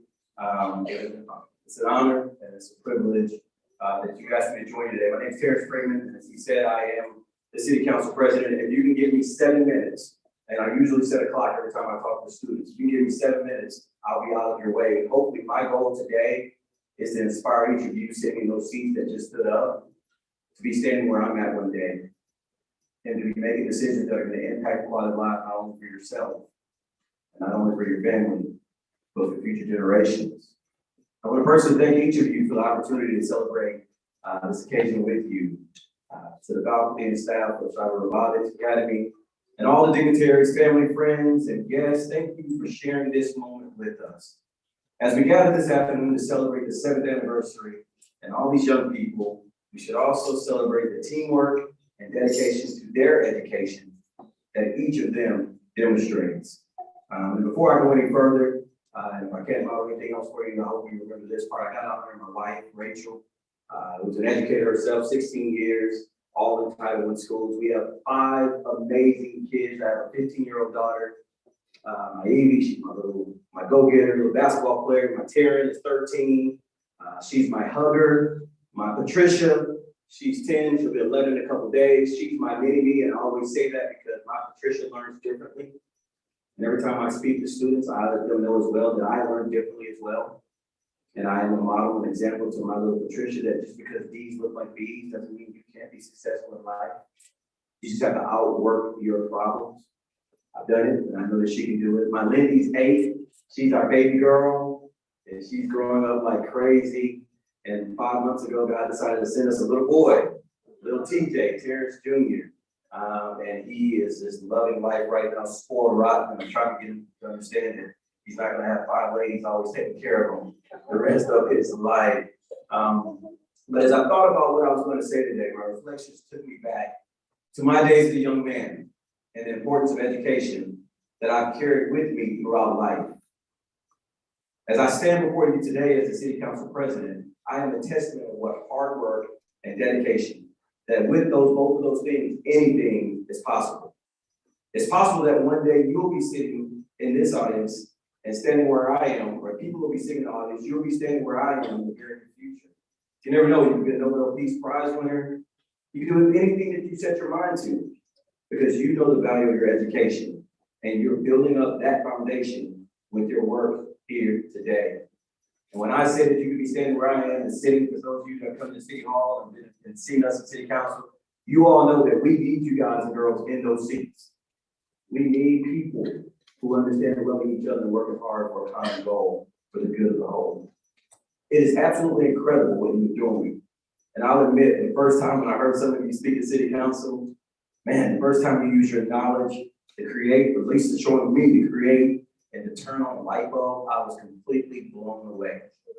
You have a bright future ahead of you. I became president with a long list of things that I wanted to accomplish. But my desire to get those things started didn't start when I got into the seat. My journey to this stage today was not an easy one, and it wasn't always fun. I've had plenty of good times, but I'll tell you the bad ones are there. But life isn't about the easy ride. It's about the journey. It's about what you learn along the journey, much like your time here. You see, after I graduated, I went on to play baseball in college and did professionally, which changed my life. For me, that's what that took a poor kid, or a kid that grew up between poor and middle class, and exposed me to the world, 35 different states, 5 different countries. Exposed me to different lifestyles and different cultures. It gave me the ability to dream. It gave me an opportunity for a hope. But I also pushed myself to be a better player, a better teammate, a better student, a better employee, and now a better father and representative of our great city. What drives me daily is this burning desire in my belly to be a change agent. And you guys motivated me so much. Much like you, to have a desire to develop, create, and build using robotics as inventions. When you shared that story, and I can't use the terms, you guys are so much smarter than me. Mark's in the room, and I actually sat on the first boards for STEM. And I would always go around and tell people, Mark, I'm in a room filled with kids that are so much smarter than me. This is so intimidating, but it's so impressive watching what they do. But when you shared your technology, and you said one thing, and I'll never forget it. That's why I started asking you a lot of questions. How much does it cost? They said, hey, when we think about the homeless or shelters from hurricanes, being able to provide a service, I automatically started thinking, oh man, you're creating something that's going to help people whose voices aren't often heard. So at your young age, you're becoming change agents, making a difference in this world, creating something that is going to have such an impact that someone's life is better because of it. And I couldn't be more excited than to be a part of this process with you all. So it all starts with being present, showing up ready to work, being an active listener. I would say you have 2 ears and 1 mouth for a reason. Listen twice as much as you talk. And stepping up with the community to get problems resolved. And all of you are well on your way. You're setting an example for other young leaders to get involved, and you are showing them that they can enjoy the areas of science and technology too. Our city has an amazing history. We got a lot of good moments, and we have some moments that we're not so proud of. But our history calls for each of you to find your place in it, to leave that legacy behind for the next generation, as I am doing today. And again, it's my faith in God, and I'm surrounding myself with people who wanted a better life, who fought the struggle alongside me. those who lies through it before me, they are the ones that have truly been a blessing to me. And as I close, it is that reason that I believe in a program such as the one you're participating in today. It is also the reason why I believe that we need to build the next generation of Jacksonville leaders, just like you. As the word gets out about Jacksonville and businesses look to our city to potentially relocate, the fact is we need a workforce that's ready to fill those jobs. And you are well on your way to paving a successful future for yourself. It is my dream that many other students will engage in programs like robotics that will upskill our current workforce through apprenticeship programs and capacity building, preparing the next generation to be as interested as you are. And as my time closes with you today, I reflect on the teachers of the Bible that say, bring up a child the way that he should go, and if she grows older, they will not depart from it.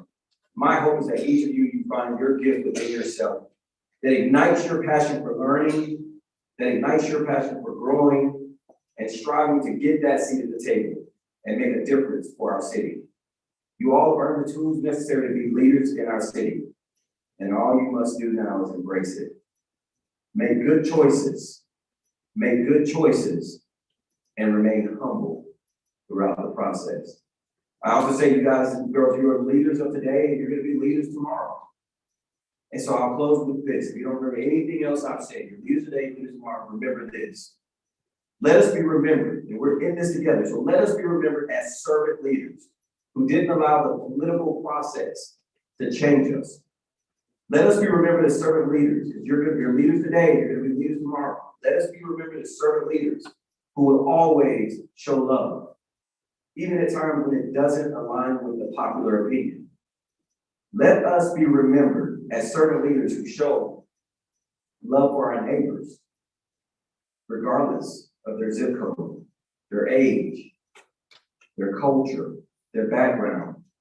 And finally, let us be remembered as servant leaders who show a love for Jacksonville, our city, the bold city of the South with boundless potential and its brighter days on the horizon. And I'm confident of that as I got a chance to meet each of you and see your brilliant minds creating things that are going to change the lives of people in our city for the good. Thank you all for allowing me to be here today.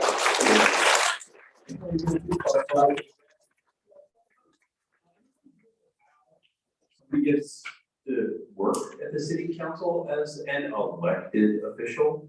There's a key phrase there, elected official, right? So if I want to go work at a company, I just have to really put on a great show, cool suit, and say, Gary, man, let me tell you how awesome I am. I can build planes too, give me a job. This gentleman had to actually have 5 of his peers, citizens in common, get elected. Thank you what you're doing for our city. Really appreciate that. 5 kids. You know, when you switch to from man coverage to zone, it changes. Like I got 14 kids. You want to trade? I'll take a little one. No, you can just take that door handle and put it up here and they can't get out. Oh, mine are getting ready to drive, sir. I got sure you're right. Well, thank you so much for that. And 140,000 people voted in the last election. 100+ thousand voted for me. Had the most votes.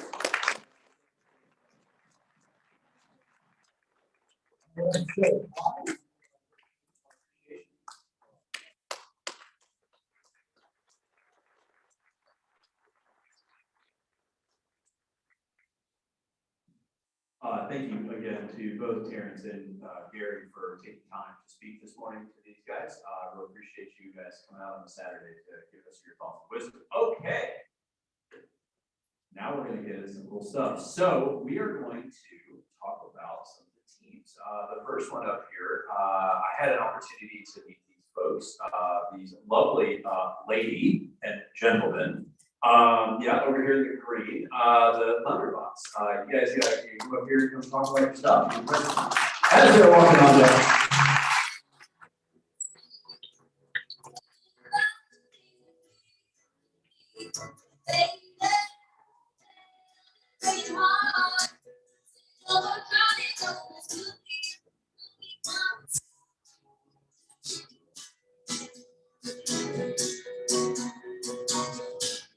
It should be on.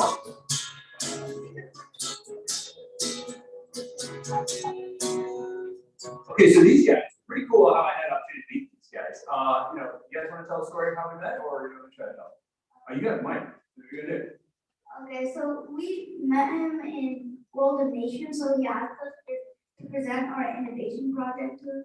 So he said that after we presented it, he said that he invited us to get interviewed at Bus TV. Yeah, so I do feel, you guys are going to see me on Book Death on Sunday at noon on ABC. Yeah, you guys see me. A couple fun things about these guys. So these men and women came in and did this really cool thing. And the producers, they had a field day with it. And to brag about it a little bit, I know that we had spoken briefly. They are going to Houston in like 2 weeks.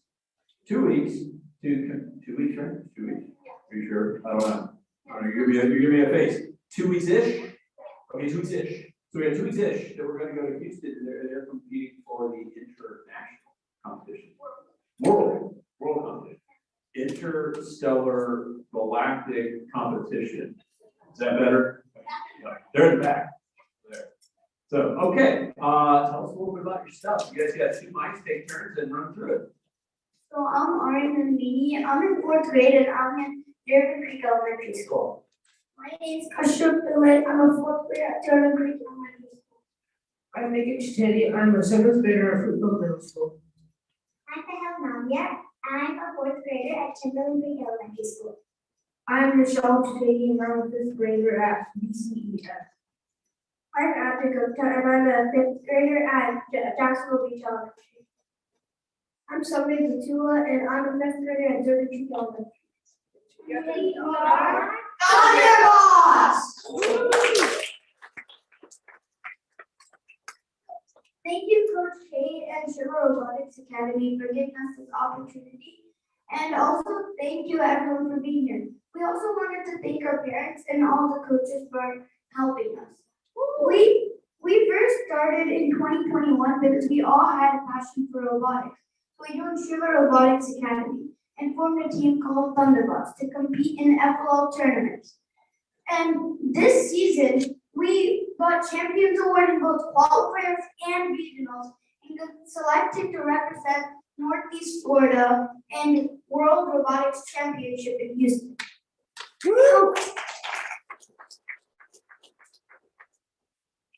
So there are 4 main categories to FLL, the first medal league. The first main category is robot run. We have to build a robot, build attachments for the robot, and write a program for the robot.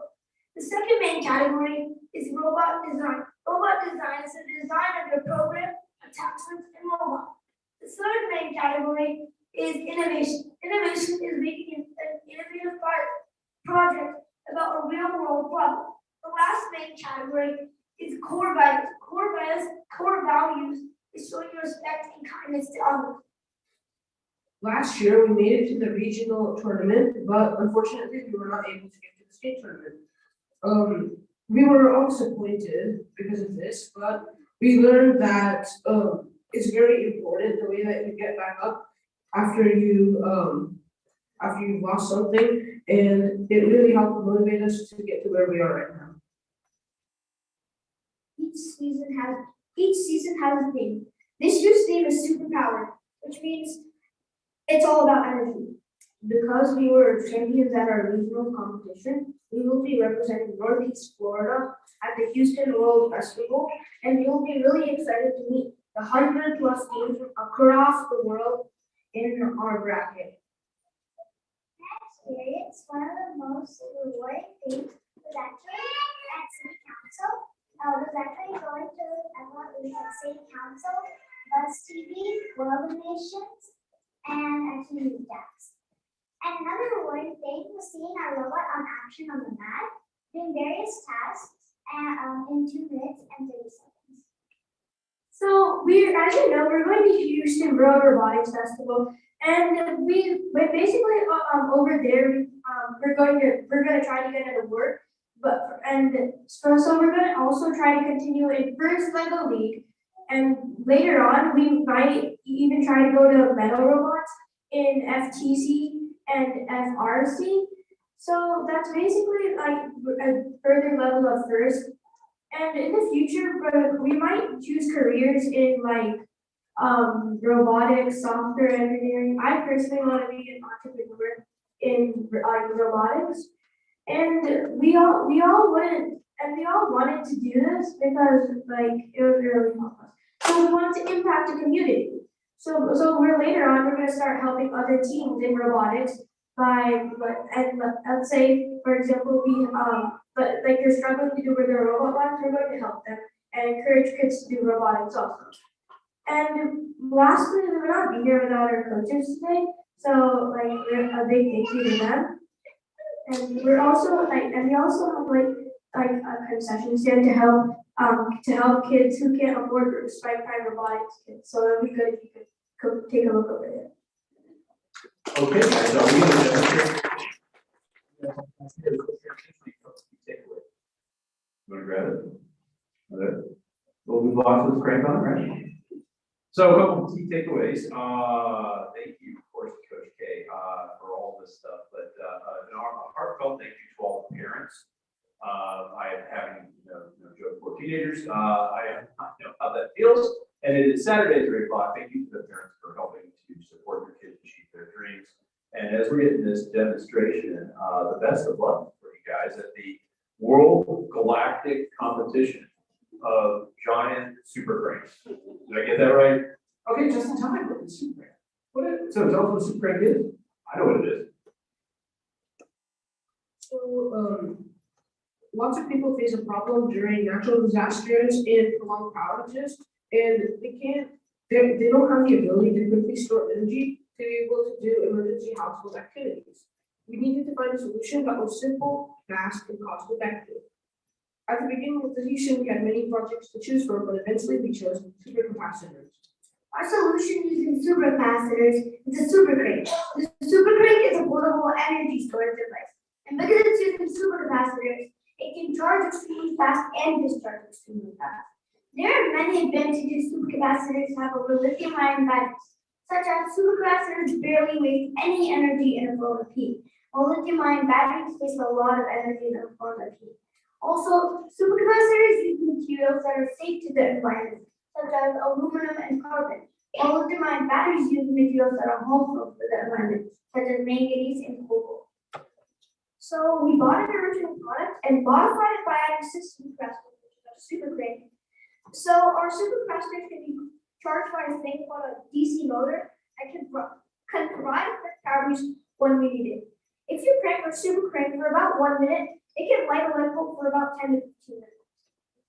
We modified the original hand crane generator with 3 supercapacitors connected in a series circuit. Then to take our super crane prototypes capacity even farther, we added 3 more supercapacitors to the series circuit. So in version 1 of super crane, we had 1 input, which is our hand crane, and 1 output, which is output to put the light bulb in. But after professional feedback, we upgraded super crane by adding 2 more inputs, which were a solar panel and a wind turbine, and 1 more output, which was a USB port to charge phones. So we presented this idea in front of Jacksonville City Council, as you know, and over there we got a standing ovation in front of 100 plus people because of the fact 1 minute of cranking the bulb will last for 10 minutes of it lighting up. So because of that, Mr. Terrence Freeman, the chair of City Council, invited us to a private meeting to go over this project in details, and we might as well go back there to tell him what we've improved so far. And he made one suggestion to add phone charging in this model, which we're currently working on and we're almost done. So we also got professional feedback from Mr. Paul Duff, an environmental manager at Florida.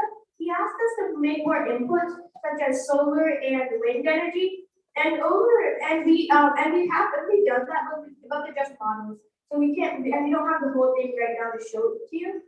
And we also got feedback from Mr. Chen, a PhD at Jacksonville University, and he told us if we put this in a parallel circuit, if phone charging will be possible, and we're still working on finalizing that. And we also got feedback from Ms. Savers Clear, who is an FLL judge and a DCPS teacher.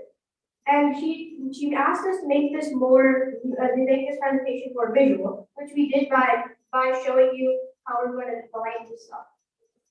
So we shared our super crank prototype with some of the neighbors in our community in Caribbean, and they were really excited to use it. They even gave us their feedback that they wanted more powerful super crank prototype and more phone charging capabilities. We presented our project to World of Nations, to hundreds of people, and we got a lot of positive feedback. We had a survey, and 19 out of 20 people really liked our idea. After seeing our presentation in World of Nations, Buzz TV approached us to do an interview with them, and it was a very good opportunity to reach out to others and get their feedback on our project. The total cost of the materials for our supercraft prototype runs approximately around $100. But when we do mass production, the price will go down. So what we're gonna do next is what we're saying, we're gonna make it into reality. We're also going to give this to homeless shelters and other people to try out. And we're gonna go back to city council to show what we have upgraded. So now we'll show the demo. We're going to show a demo of the super crank and versus the original product. As they're cranking for the parents that were in the studio, they did this in one take, ish. One take ish, right? No, ish, ish covers 1 to 3 to 15. One take, it's really cool, check it out. And the way the producers actually cut it up was really neat, because it was like all single one of them were doing a great thing behind it then. So, are you guys ready to make this thing line up? Yeah. You cranking it up? You sure? Okay. 1, 2, 3, 4, 5, 6, 7, 8, 9, 10, 11, 12, 13, 14, 15, 16, 17, 18, 19, 20. Even light up. And our modified product, which is the super crank, lights up because it has 16 thrusters. So what do you get?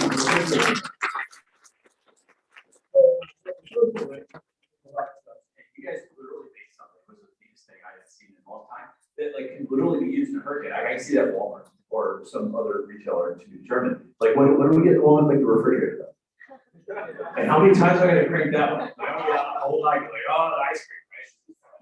All right, what else you guys got? Are we done? You wanna talk about anything else? Anything else before we close up?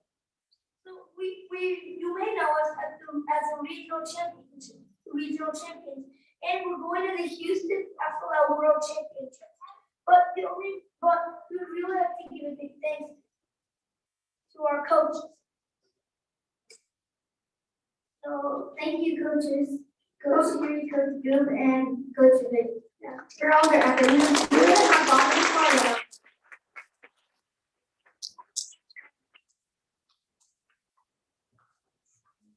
Okay, we are gonna transition here. Oh, wait. Oh, my apologies. This is our robot one, and we put the answer very funny. Right now we're aiming for 270 in the world competition. The max we've taken so far is passing. He's non-active, non-motor.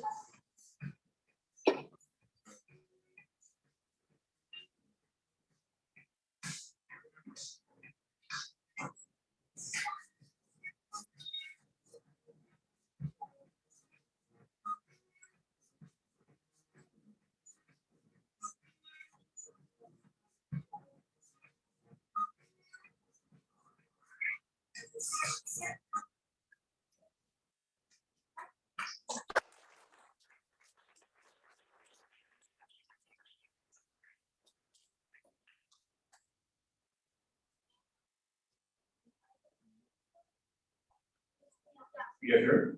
Yep. Yeah, well, thank you very much for coming up. Okay, next, let's transition. That was very interesting on a Thursday morning at 8 a.m. Robots. Okay, so next up, you guys, would you all pick up, let's just head back down to the front. We're gonna bring another group up. Cool, okay. Where are the automatrons? Where? Okay. I am legally not allowed to enter the state of Texas without cowboy hat and buckle and boots. It is a requirement from my business partner and best friend. That is a fine hat you have on here. Okay, the automatrons.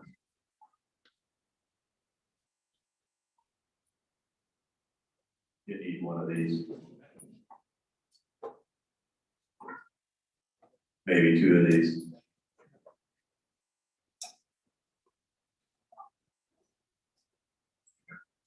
All right, so, this is the second time in a week we have to follow the Thunderbot, so. Easy task. But I'm Coach Ken, and, this is our team here. We got Drew, Ryan, Chris, Mondo, and, Coach Amanda. So Coach Amanda is a brand new addition to our team this year. She is actually a senior, majoring in mechanical engineering. She's about to graduate right here. Very soon. That's awesome. And she's just amazing. She brought just a whole bunch of energy and innovation and ideas. And just has really breathed life into our team this year. And it's created a lot of new possibilities for us. This is our robot over here. That's the roller on the stage here.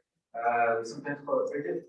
And if you haven't seen it up close, you should definitely check it out over in the practice room later if you get a chance. But let's see, I wanted to also shout out to Manav. He's graduating this year, and he has been just a really amazing presence on our team the last few years.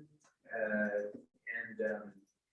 haven't heard yet what college is going to be going to, but I guarantee that whatever college it goes to, can be very, very grateful that he chose it. Really, miss you a lot next year, and really appreciate all the contributions. Thank you so much. I'll be at University of Florida, so not too far away. Go Gators! And I'll come back, come see what the team's doing every once in a while. Come up. You do that. All right. Let's see. I did write down some notes. That I completely forgot what they were. But I don't want to belabor the point too much. I do want to say that this was by far our this is clearly our most successful season. We won our regional championship in a very exciting playoff. The way that FPC works is that you compete as an alliance. So you have your two teams and some other two teams. The alliances can change over time.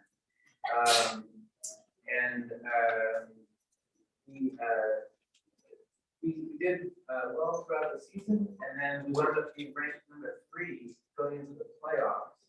So, and then they picked 4 alliances for the playoffs. So you would think, okay, well, they're lining up 1, 2, 3, 4.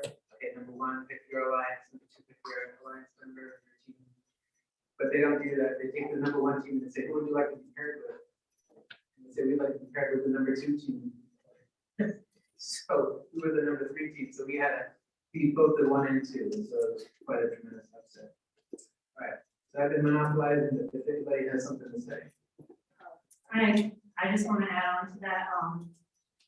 The teams that we won against, so we are a small after school program. I mean, we have a few more members than this, but the Bold Bartram and some other one where they're like it's part of the school curriculum. Like they have a huge shop, and this small team, like, and we're a younger team, we totally destroyed them, like obliterated them.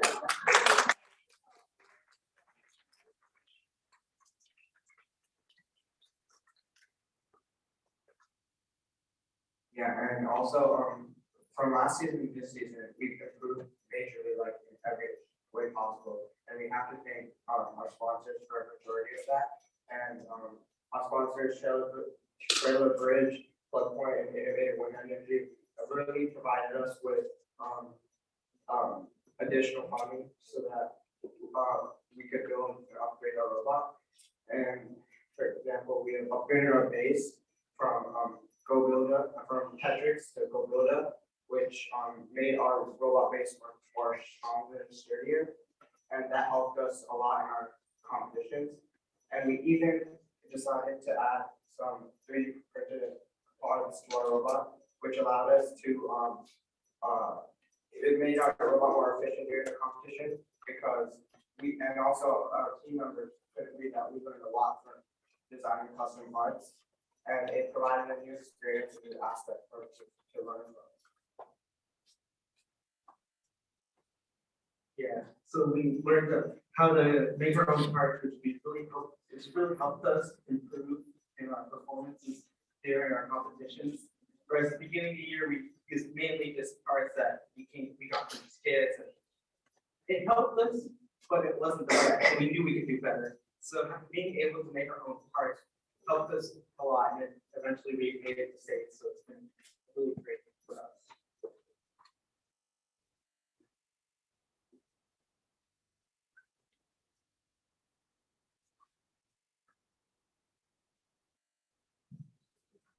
Okay, in addition to 3D printed parts, that are actually functional, we also like to have a little bit of fun. As you can see, this cowboy hat here. And so you can tell you a little bit more about the history about the cowboy hat, and we actually have a 3D printed one of the robot. Okay, so one of the FLL kids, I don't think she's here today, decided that this cowboy hat was our team's mascot. And so now I have to bring it here and everywhere. And also, we designed a little one to go on the robot.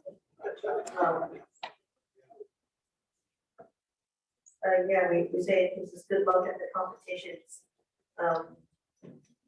No, actually, at the regional competition, we didn't lose a single match. The first competition that we had, the cowboy hat on the bot, we didn't lose a single match. Yeah, in addition to our improvements to our robot, we also set, like FLL has their core values, our team set our own core values to focus on during the off season. So after last year's season was over, we really took advantage of the off season as different members of the team came in on different days in the summer to kind of plan ahead and what we would do and get ready for the next season, so that we could get finished with all like the preseason work and be ready and set due dates for what should be completed in the real season.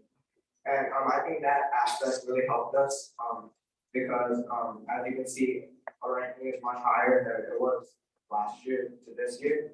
And I think that has helped us throughout this season. We also improved how we organize everything. It's like, so each of us was a captain of a particular section of a robot. So I designed the slide, which is our main function, other than driving. Mom designed all the programming. Chris did 3D print kind of the chassis, and Drew was head of our portfolio project.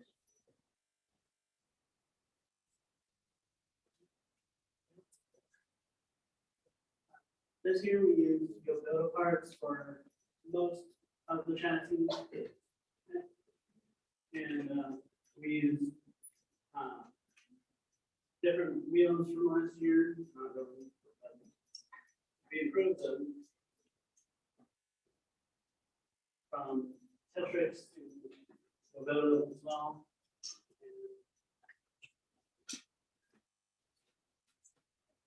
I just want to say that just like all the kids on this team are just amazing.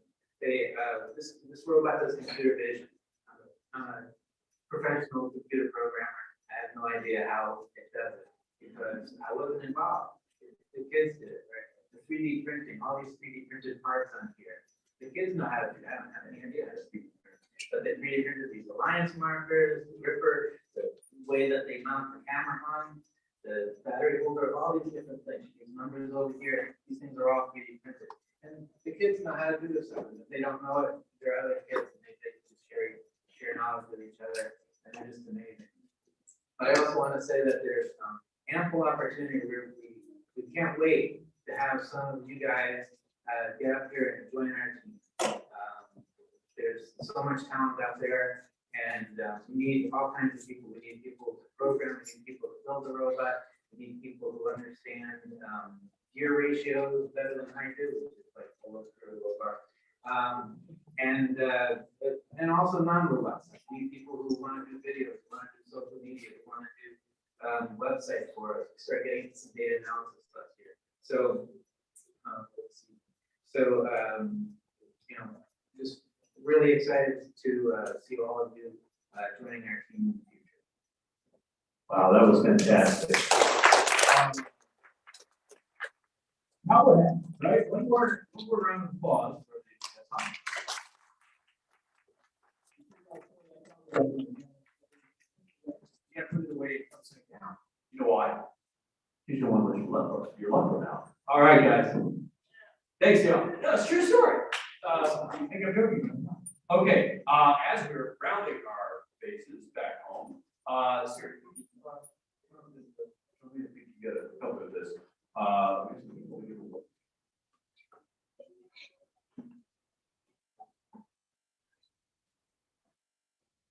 Oh, excuse me. Programming, Ned Franklin. Ned, you want to come up here, please? And you're Ned? You sure? Okay. You talk about speed breaker? Okay. Hi, everyone. I'm going to talk about the Mayor's at Work Partnership, which is something that some of the interns and other students, including myself, have been a part of. It's a partnership from the city of Jacksonville with Goodwill Industries connecting people with employers and career experiences. So the program matches students with employers who match the students' professional interests. Personally, I'm studying to be a teacher, and through the program, I was able to get a really good experience in STEM education and childcare. So I really appreciate the opportunity. And obviously, SHIVA Robotics is one of the employers. So we're going to hear from some other senior students that are studying at SHIVA and some interns. I'm going to invite them all on stage to share their experience. And they can all come up together and stand back here. Derek, Jennifer, Vivek, Siri, Milan, Esha, Nathaniel, Lydia, Michelle, Victor, Ariane, Kian, and Armando.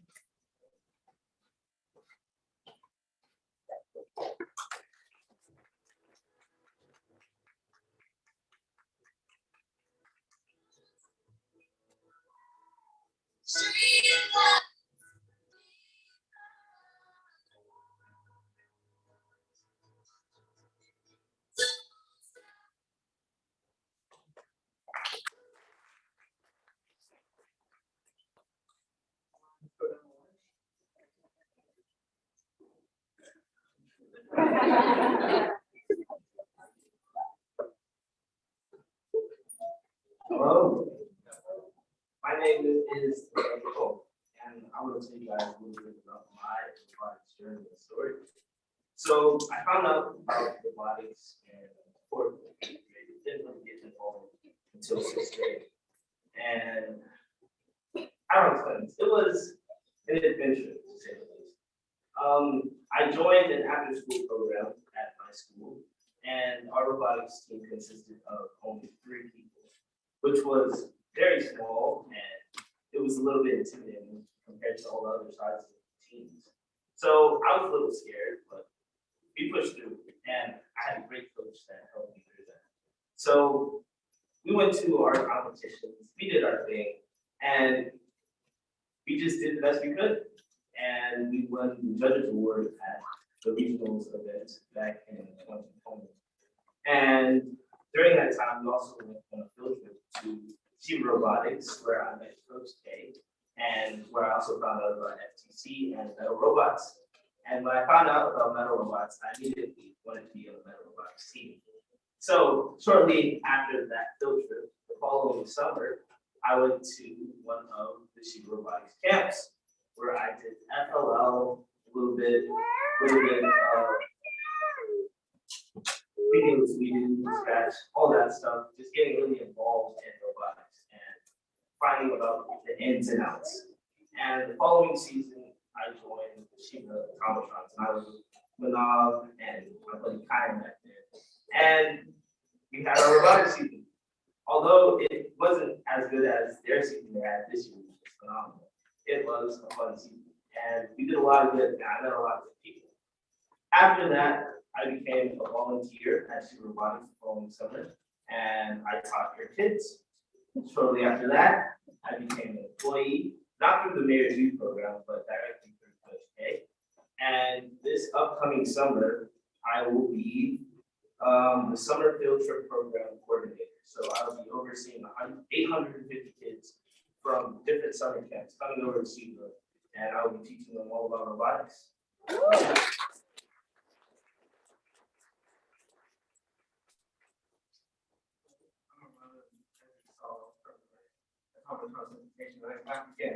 So I learned about the Mayor's Youth Program actually through Coach A. Actually, this season she asked me to participate, and I was able to this spring. So I currently work for Coach K and through the Mayor's Youth at Work program.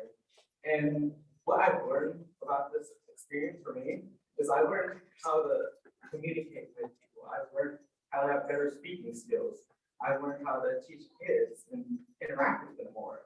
And it's definitely been helpful for me, and I definitely plan to use this part in the future for my career.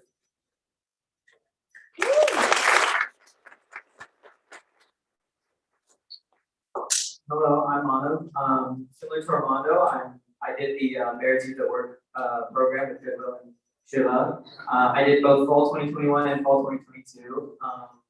And like you said, it teaches you a lot more about things that you need, but you don't really learn. Like public speaking is important, learning how to work with others, like other employees, or work with, kids or clients or anybody who you need to work with. And it really helped me because I didn't realize that I learned that through that program. It was just something that I sort of, gained through osmosis, and then eventually I was like, oh, I can speak now. I can, go onto a public presentation and not get stage fright, which is what used to happen before I learned basically all these types of skills. And it was really great, not only just as an experience for me, but to put it on my resume and use it anywhere I could, because it's really hard to get experience, and being able to do this at such a young age in high school is just really helpful and really great.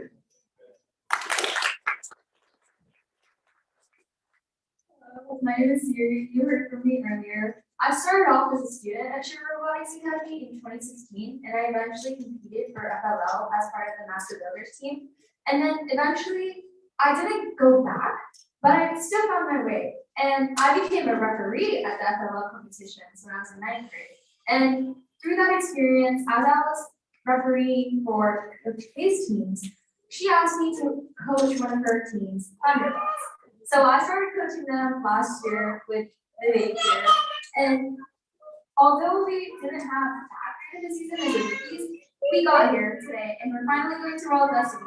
And I have to thank Coach K for that, for giving me this opportunity to coach such a wonderful team, have such a great experience, and make so many memories with them, and also gain workplace experience through the Mayor's Youth Program for working for SHIVA Robotics. Thank you, Coach K.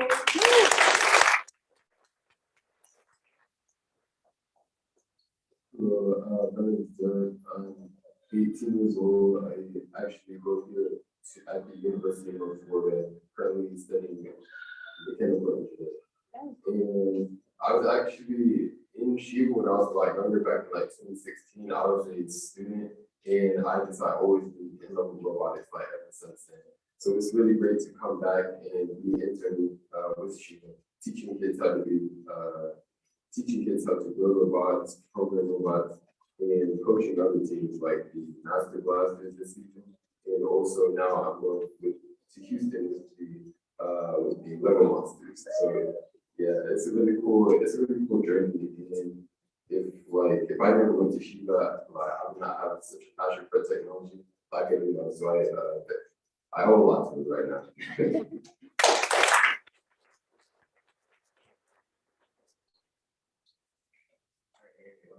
I'll actually start right here and actually read this out to you. This is quite a story to actually share.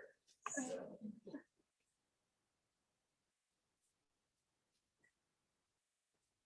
Yeah, first of all, hello everyone. And so let me tell you let me tell you a short story right here. So my journey from being big to closure big into providing having started 6 years back when we moved from Los Angeles to Jacksonville. I was heartbroken and reluctant to leave Los Angeles. So my parents made a promise to get me enrolled in a Robotics Academy. They had no clue at that time if Jacksonville offered a Robotics Academy. As my mom Googled, guess what? SHIVA Robotics Academy came up first on the list. As I walked into the academy for the first time, I demonstrated a BristleBot, a walking machine, and a drone that I built from scratch in a workshop in IIT Mumbai in India during my vacation. Coach K was so impressed that she instantly asked me to join their first Lego League team, which was usually very tough to get into. Therefore, my team won many awards, and if you ever noticed in the Hall of Fame in SHIVA, you would see me there. Coach K has always been an inspiration and a role model for me. Today, I'd like to take this opportunity to thank Coach K for trusting me for such a huge responsibility for coaching a team that is so vibrant and energetic. My team Thunderbots.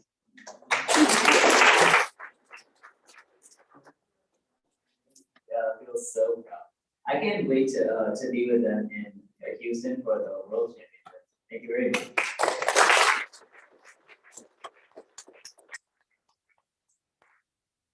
Hi everyone, I'm Rushil and I'm a sophomore at Stanton. My journey at SHIVA started when I was in 5th grade with Coach Ken actually, and I competed in FLL for 3 years, and at the end of these 3 years, we were actually going to go to a national competition, but unfortunately COVID ended our plans. I came back as a coach in my 10th grade year coaching the engineering team, and I'm really proud of the results that we were able to get. And the Mayor's Youth at Work partnership taught me a lot of responsibility because you have to clock in and clock out, which I forgot sometimes. And thank you to Coach Kate for trusting me with the team and being such a wonderful role model.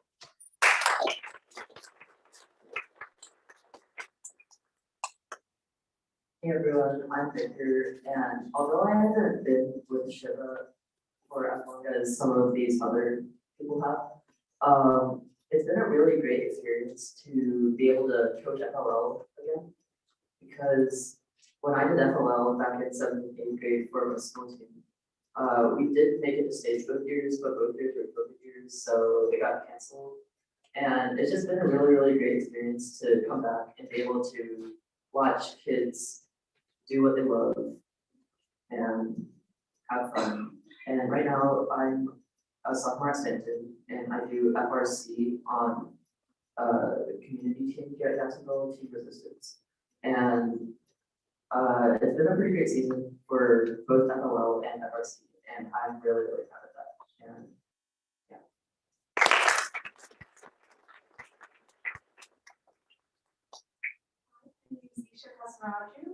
So I've never really done robotics myself here, but my brother has done robotics for so many years, and it started actually at SHIVA Academy back when it was years ago. It was out of his house at first. So this entire academy has inspired me as I grown up. I remember it from when I was a little kid to even now, and meeting the people here in the program has just helped me grow and flourish as a human. And so one of the biggest things that has inspired me to do is recently I was selected to be the United Nations delegate. And what I worked here is essentially for the past 9 months, we've been coordinating and collaborating with women and girls all around the world to see the biggest problems on the gender gap and what's actually creating that. And one of the main points that set everything apart was STEM and technology and girls and women's access to technology. And that's why this program is so important. The one thing we talked about was the women and girls with STEM access and these opportunities were the ones that were making it part of their life. And so I just want to say how important, again, this program is, because without this, so many girls would be reduced the opportunity to grow and become people in the future. It's not just about the robot they're building now, it's about the skills they're learning. Teamwork, confidence, speaking, all of these come with STEM and robotics. So thank you so much. That's what I wanted to take my time today with you.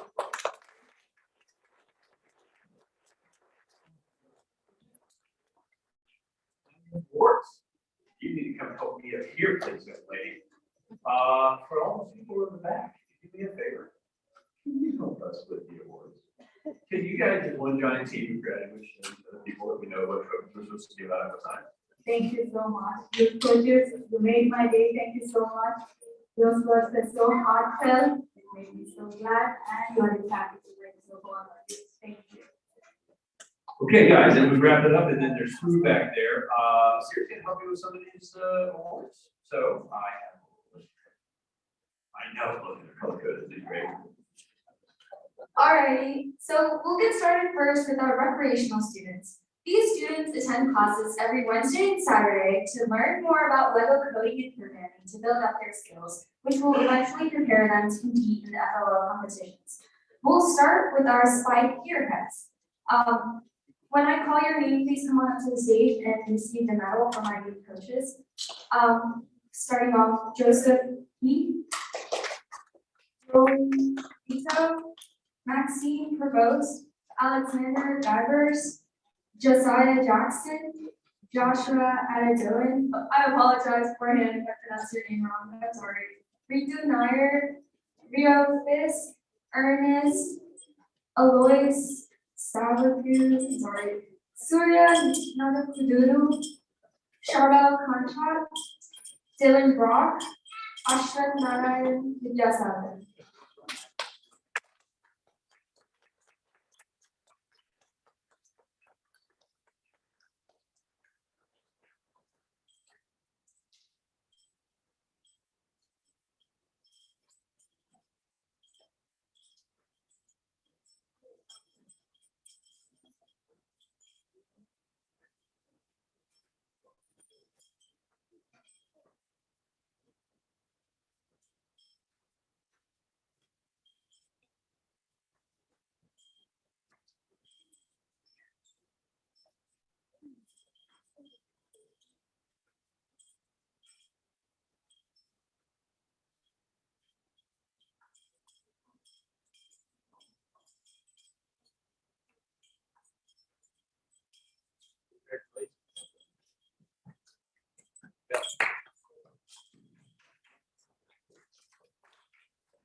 Next up, we will have our competitive team, starting off with our FLL junior team. The LEGO Monsters team is made up of junior students who improved their skills as recreational students and eventually moved ahead to participate in the FLL junior competition. Currently, they are preparing to attend the World Festival in Houston to represent Northeast Florida. So for our LEGO Monsters team, we have Milan Mohandas, Aiden Abraham, Ethan Abraham, Nolan Flagg, William Smith, and Pernell Collison.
After the FLL junior teams, we have our FLL challenge teams. This year, we had 2 rookie teams participating in the FLL challenge competition. Please welcome Team Master Blasters and Team Supernova.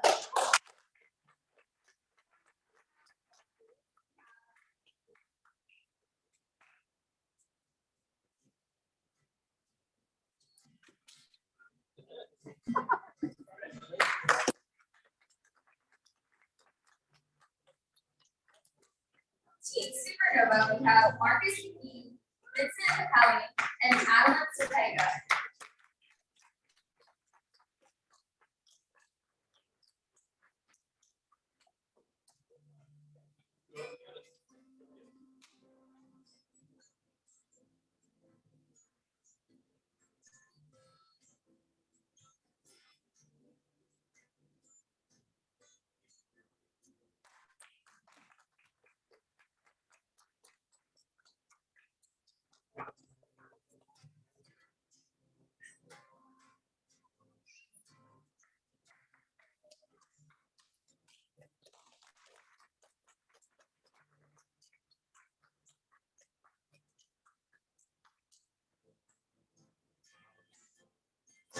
Next, we have Team Engineers. Team Engineers are a veteran team from SHIVA Robotics. And this season, they won the championship award during qualifiers, and they recently competed in the FLL Challenge state competition here at UNF. From Team Engineers, we have Claire from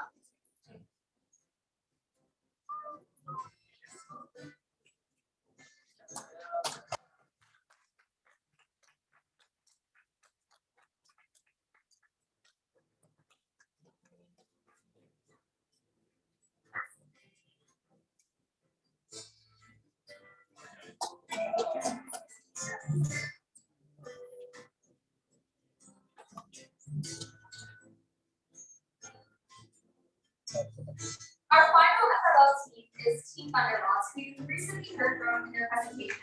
Please give it up for Team Thunderbots.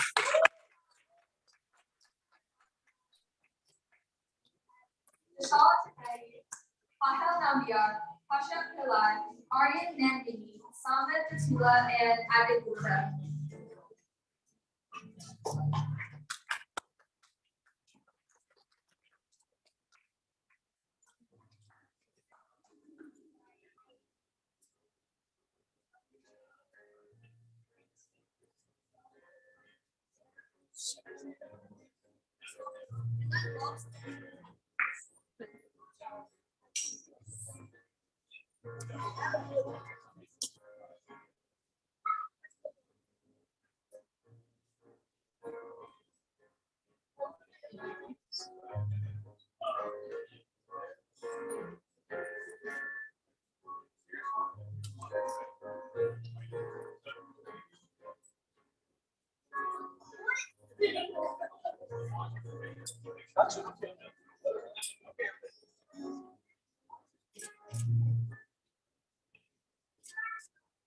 All right, guys. One more.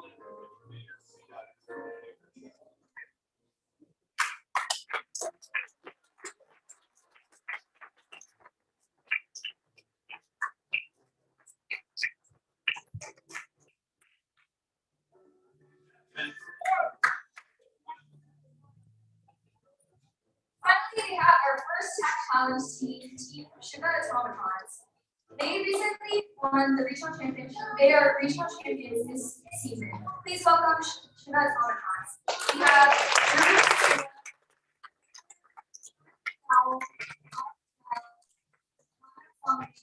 Armando Ehlers and David Fisk.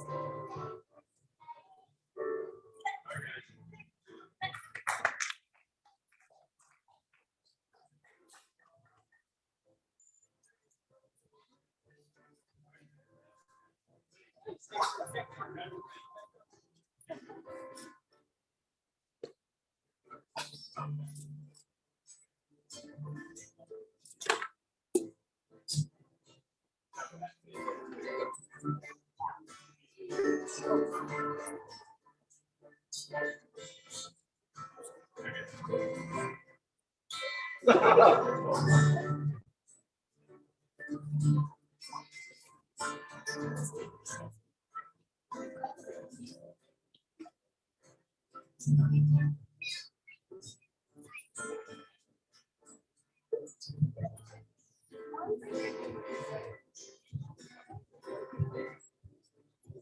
right.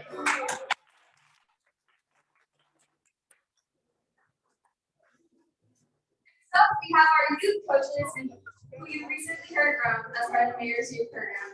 Starting off with Ned Franklin, Rashil Parikh, Victor Zane, Vivek Nambiar, Durham Matula, Derek Keane, Armando Ehlers, Surya Arpati, Nathaniel Tate, Isha Kasabaraju, and Manasami.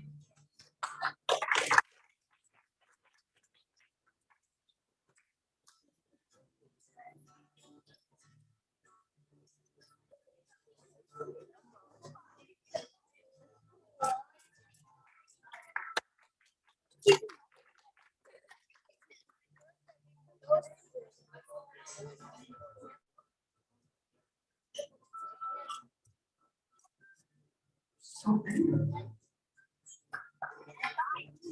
these coaches, some of them they teach in Title I schools, some of them they take online classes for Girl Scouts, some of them they are coaches for our in-house teams.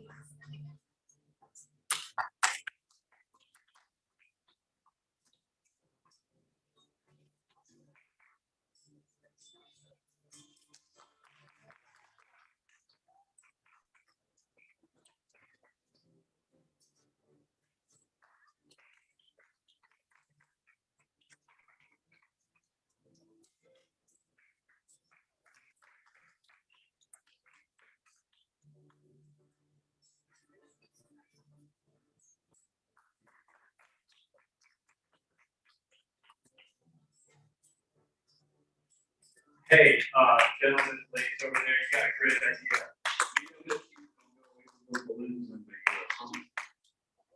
We're gonna get yours to Gary and then. And we have a seat for you, Gary.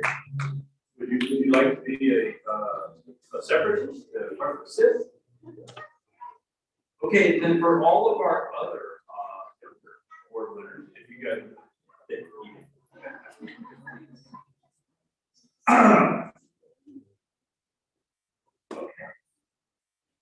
Scoot in on the right.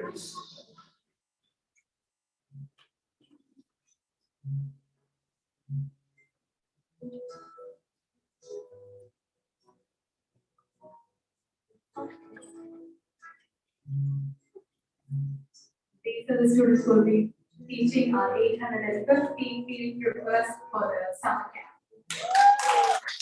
Here once more, we're going back forward.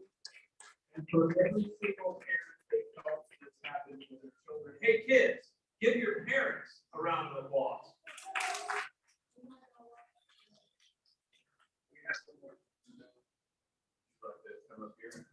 Everybody, Coach Kaitlyn, take us home. Yes. With gold sashes.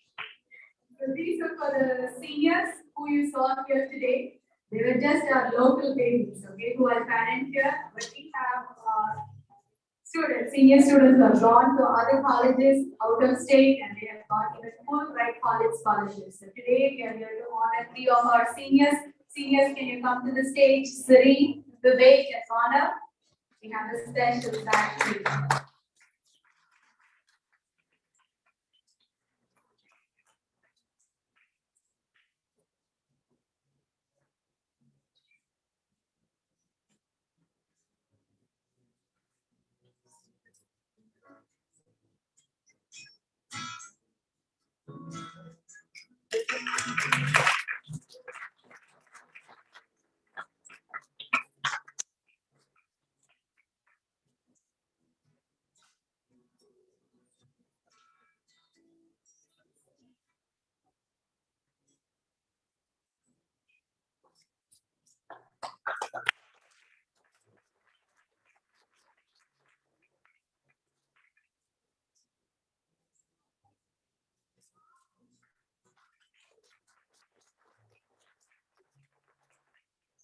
Last but not the least, we have Amanda, Tobias, and Coach Ken. Can we have you all up on stage?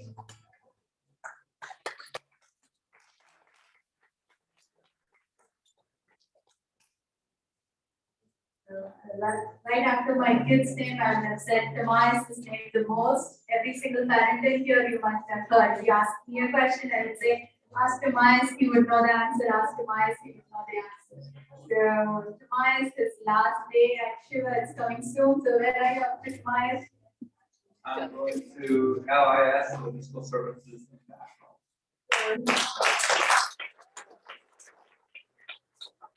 So SHIVA Robotics is kind of like a bouncing board which will help you all to launch in the best careers of your life. And we are so proud. And thank you for your service, Coach Ken. And thank you for the service, Madam.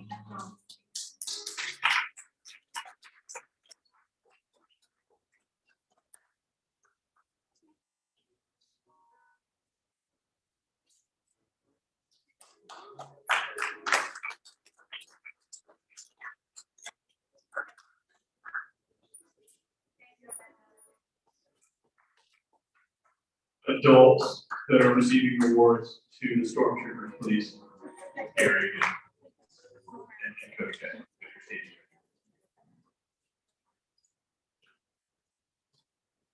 Well, guys, we made it.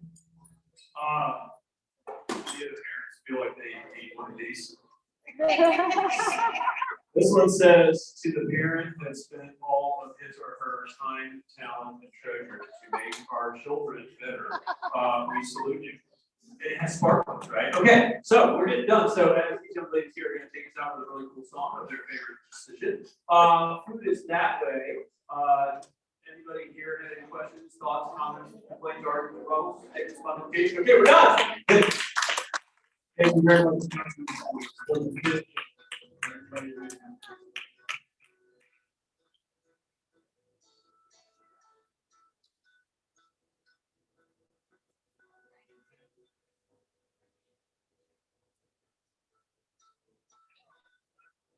Just a small town girl, living in a room.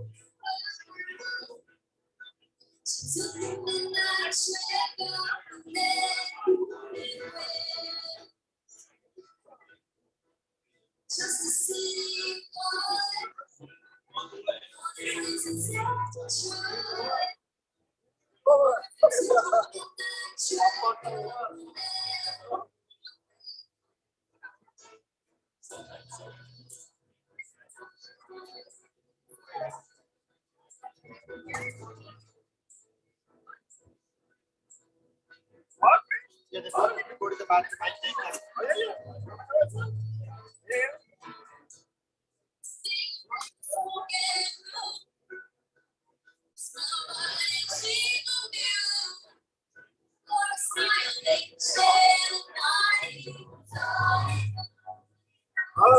Expert of awards.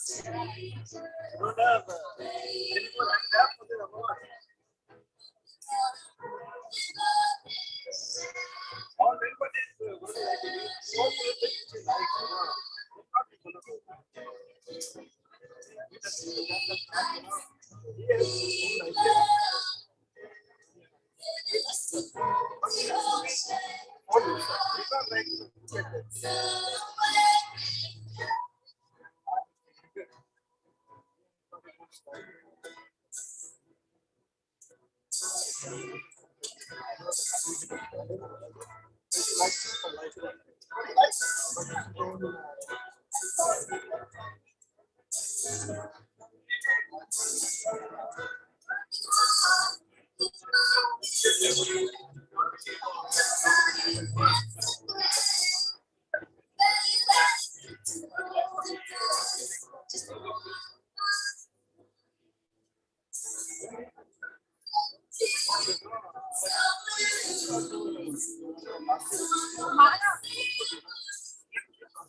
I'll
take a picture of it.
I do not like him with it.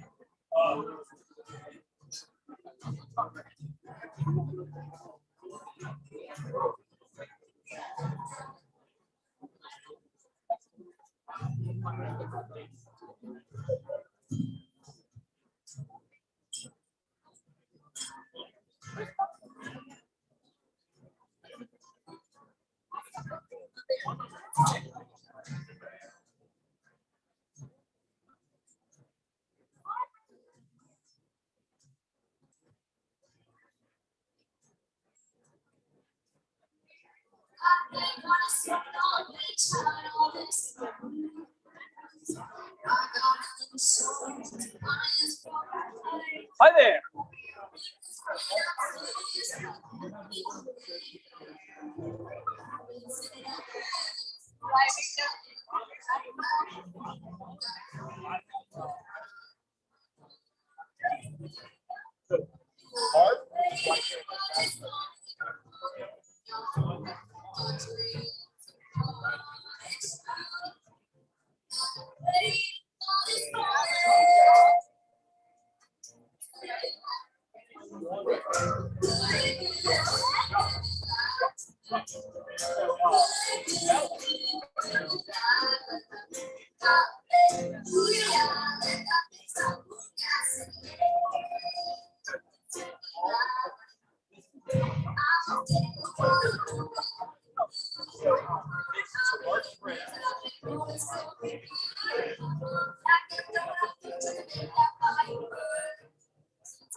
Yeah, no, I can explain it, right?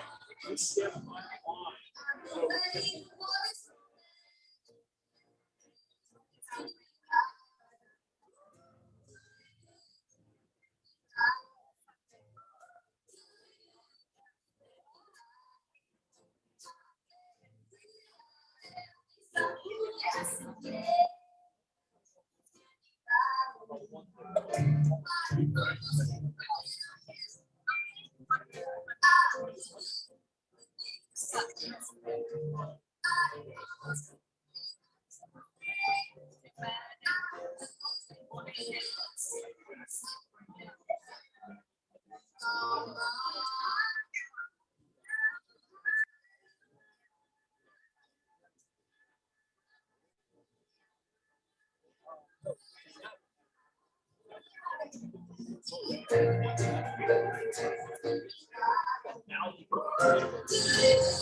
No, got it, but it's a wall. It's not like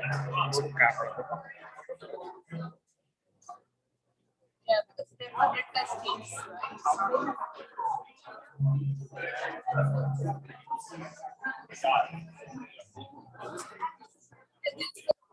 I get to bed 4 days of training, you know, like I hate my mother.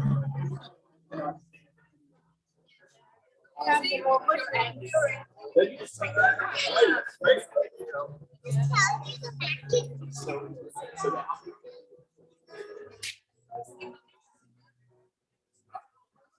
with the thing that was on up there, so not but the thing that's really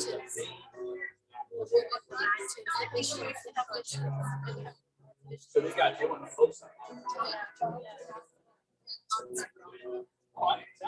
Hey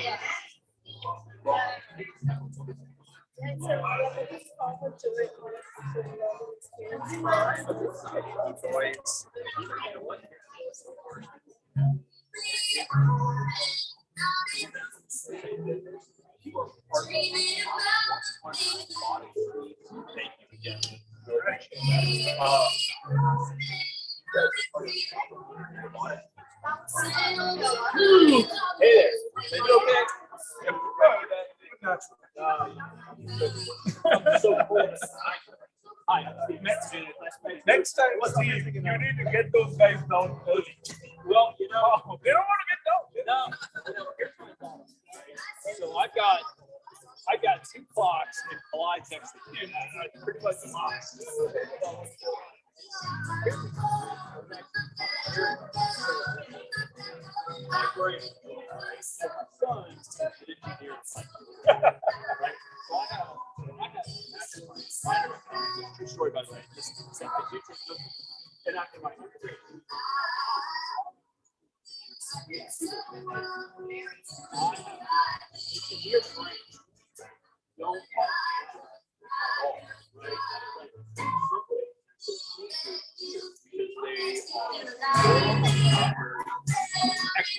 right?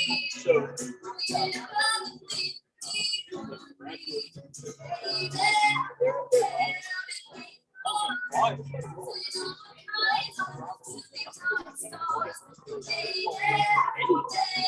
Let alone my son talking to me.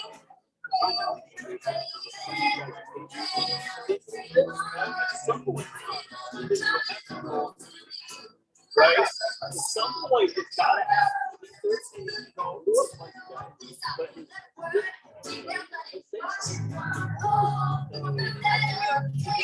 Right.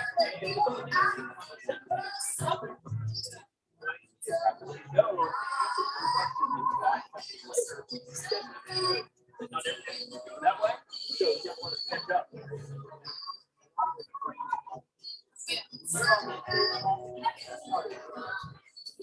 Civic leader, your boss,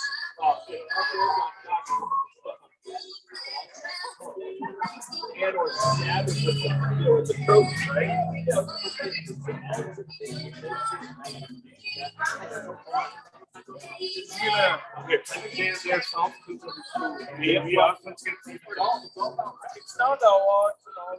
This thing is going to stay.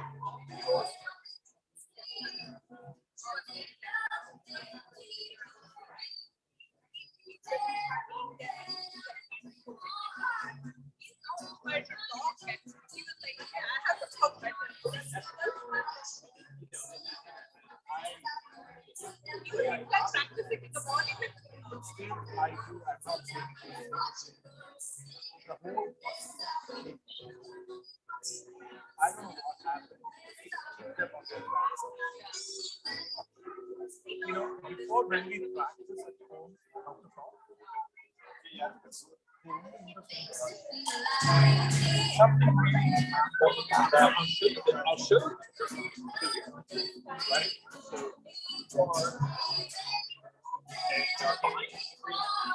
So this is the point.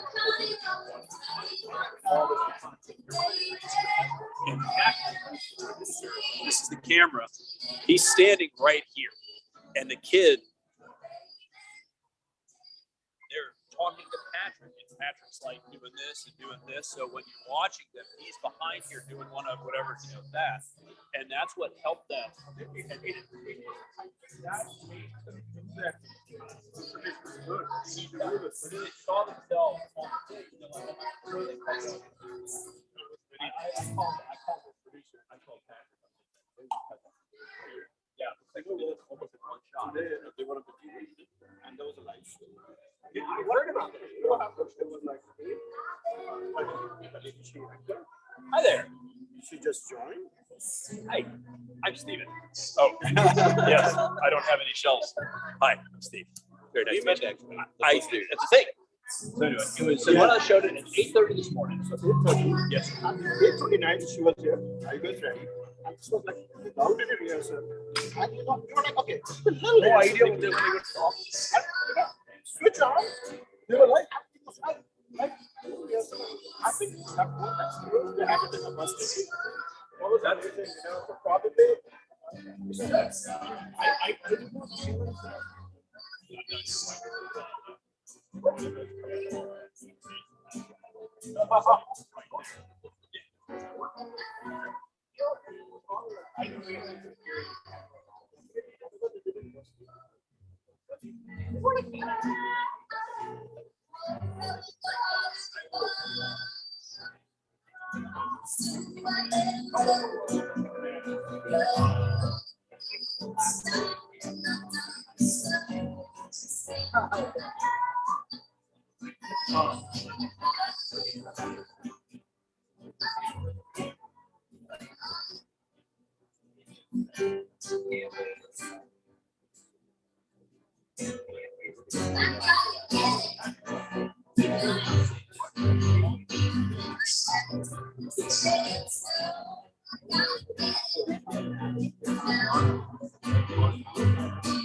Hey,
you said that.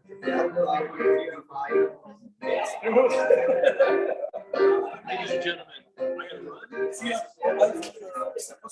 Yes. On count. Guys, nice to meet you. Everybody,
have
This is amazing place.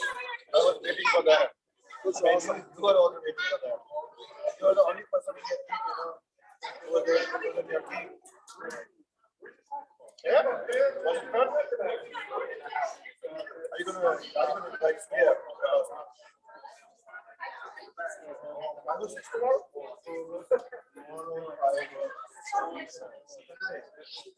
Practice.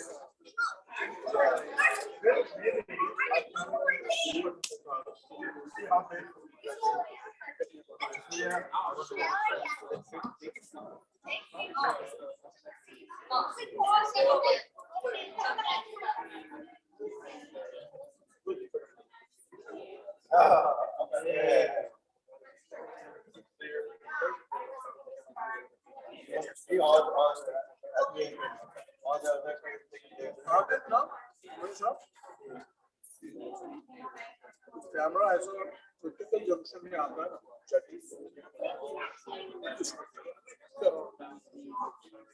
the right points. Yeah. So what is it? I know he's saying evening. He's very good. All the time. Yeah, all the time. Yeah. What time is that? Let's coordinate on that tomorrow. Text me, I'll let you know. Let's coordinate on the phone.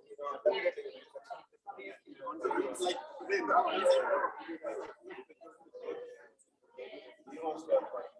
so what a lot about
I think understood.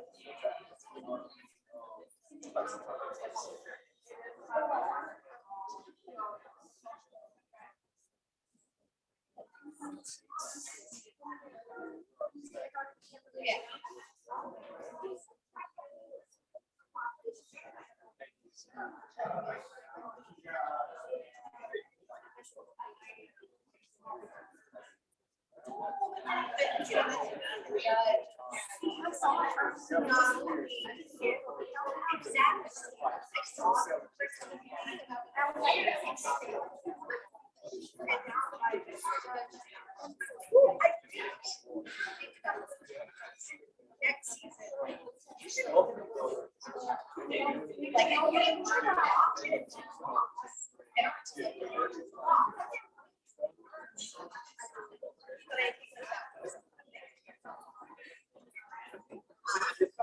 It's like, oh, cool.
You know, pulling through it.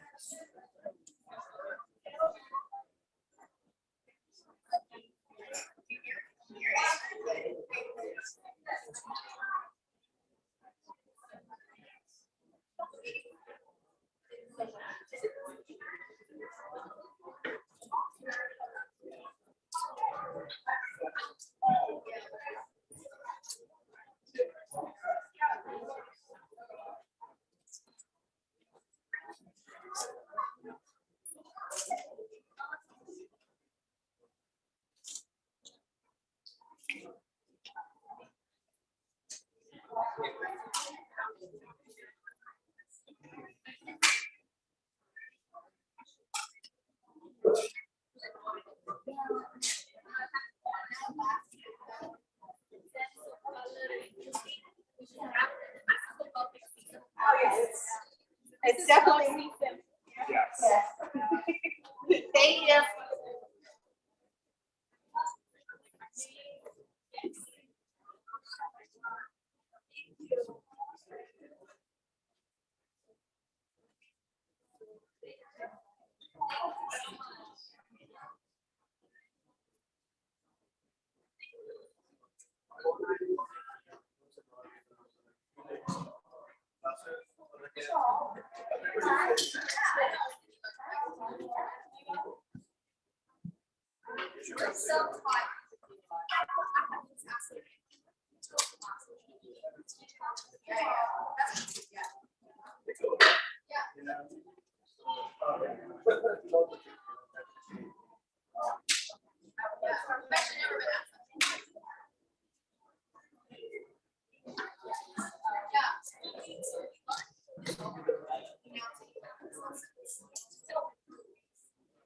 Thank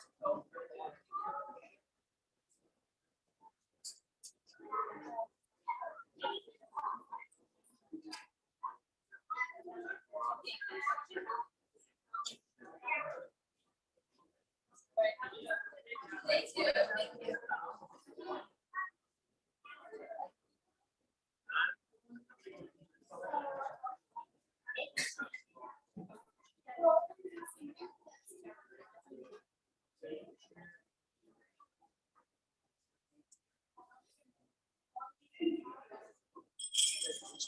Should I just press the end button? What should we do? Huh? It's gonna save automatically whenever it's in the storage. Huh? Sure. I don't want to kind of delete anything or yeah, you can do. You know, I just want to make sure that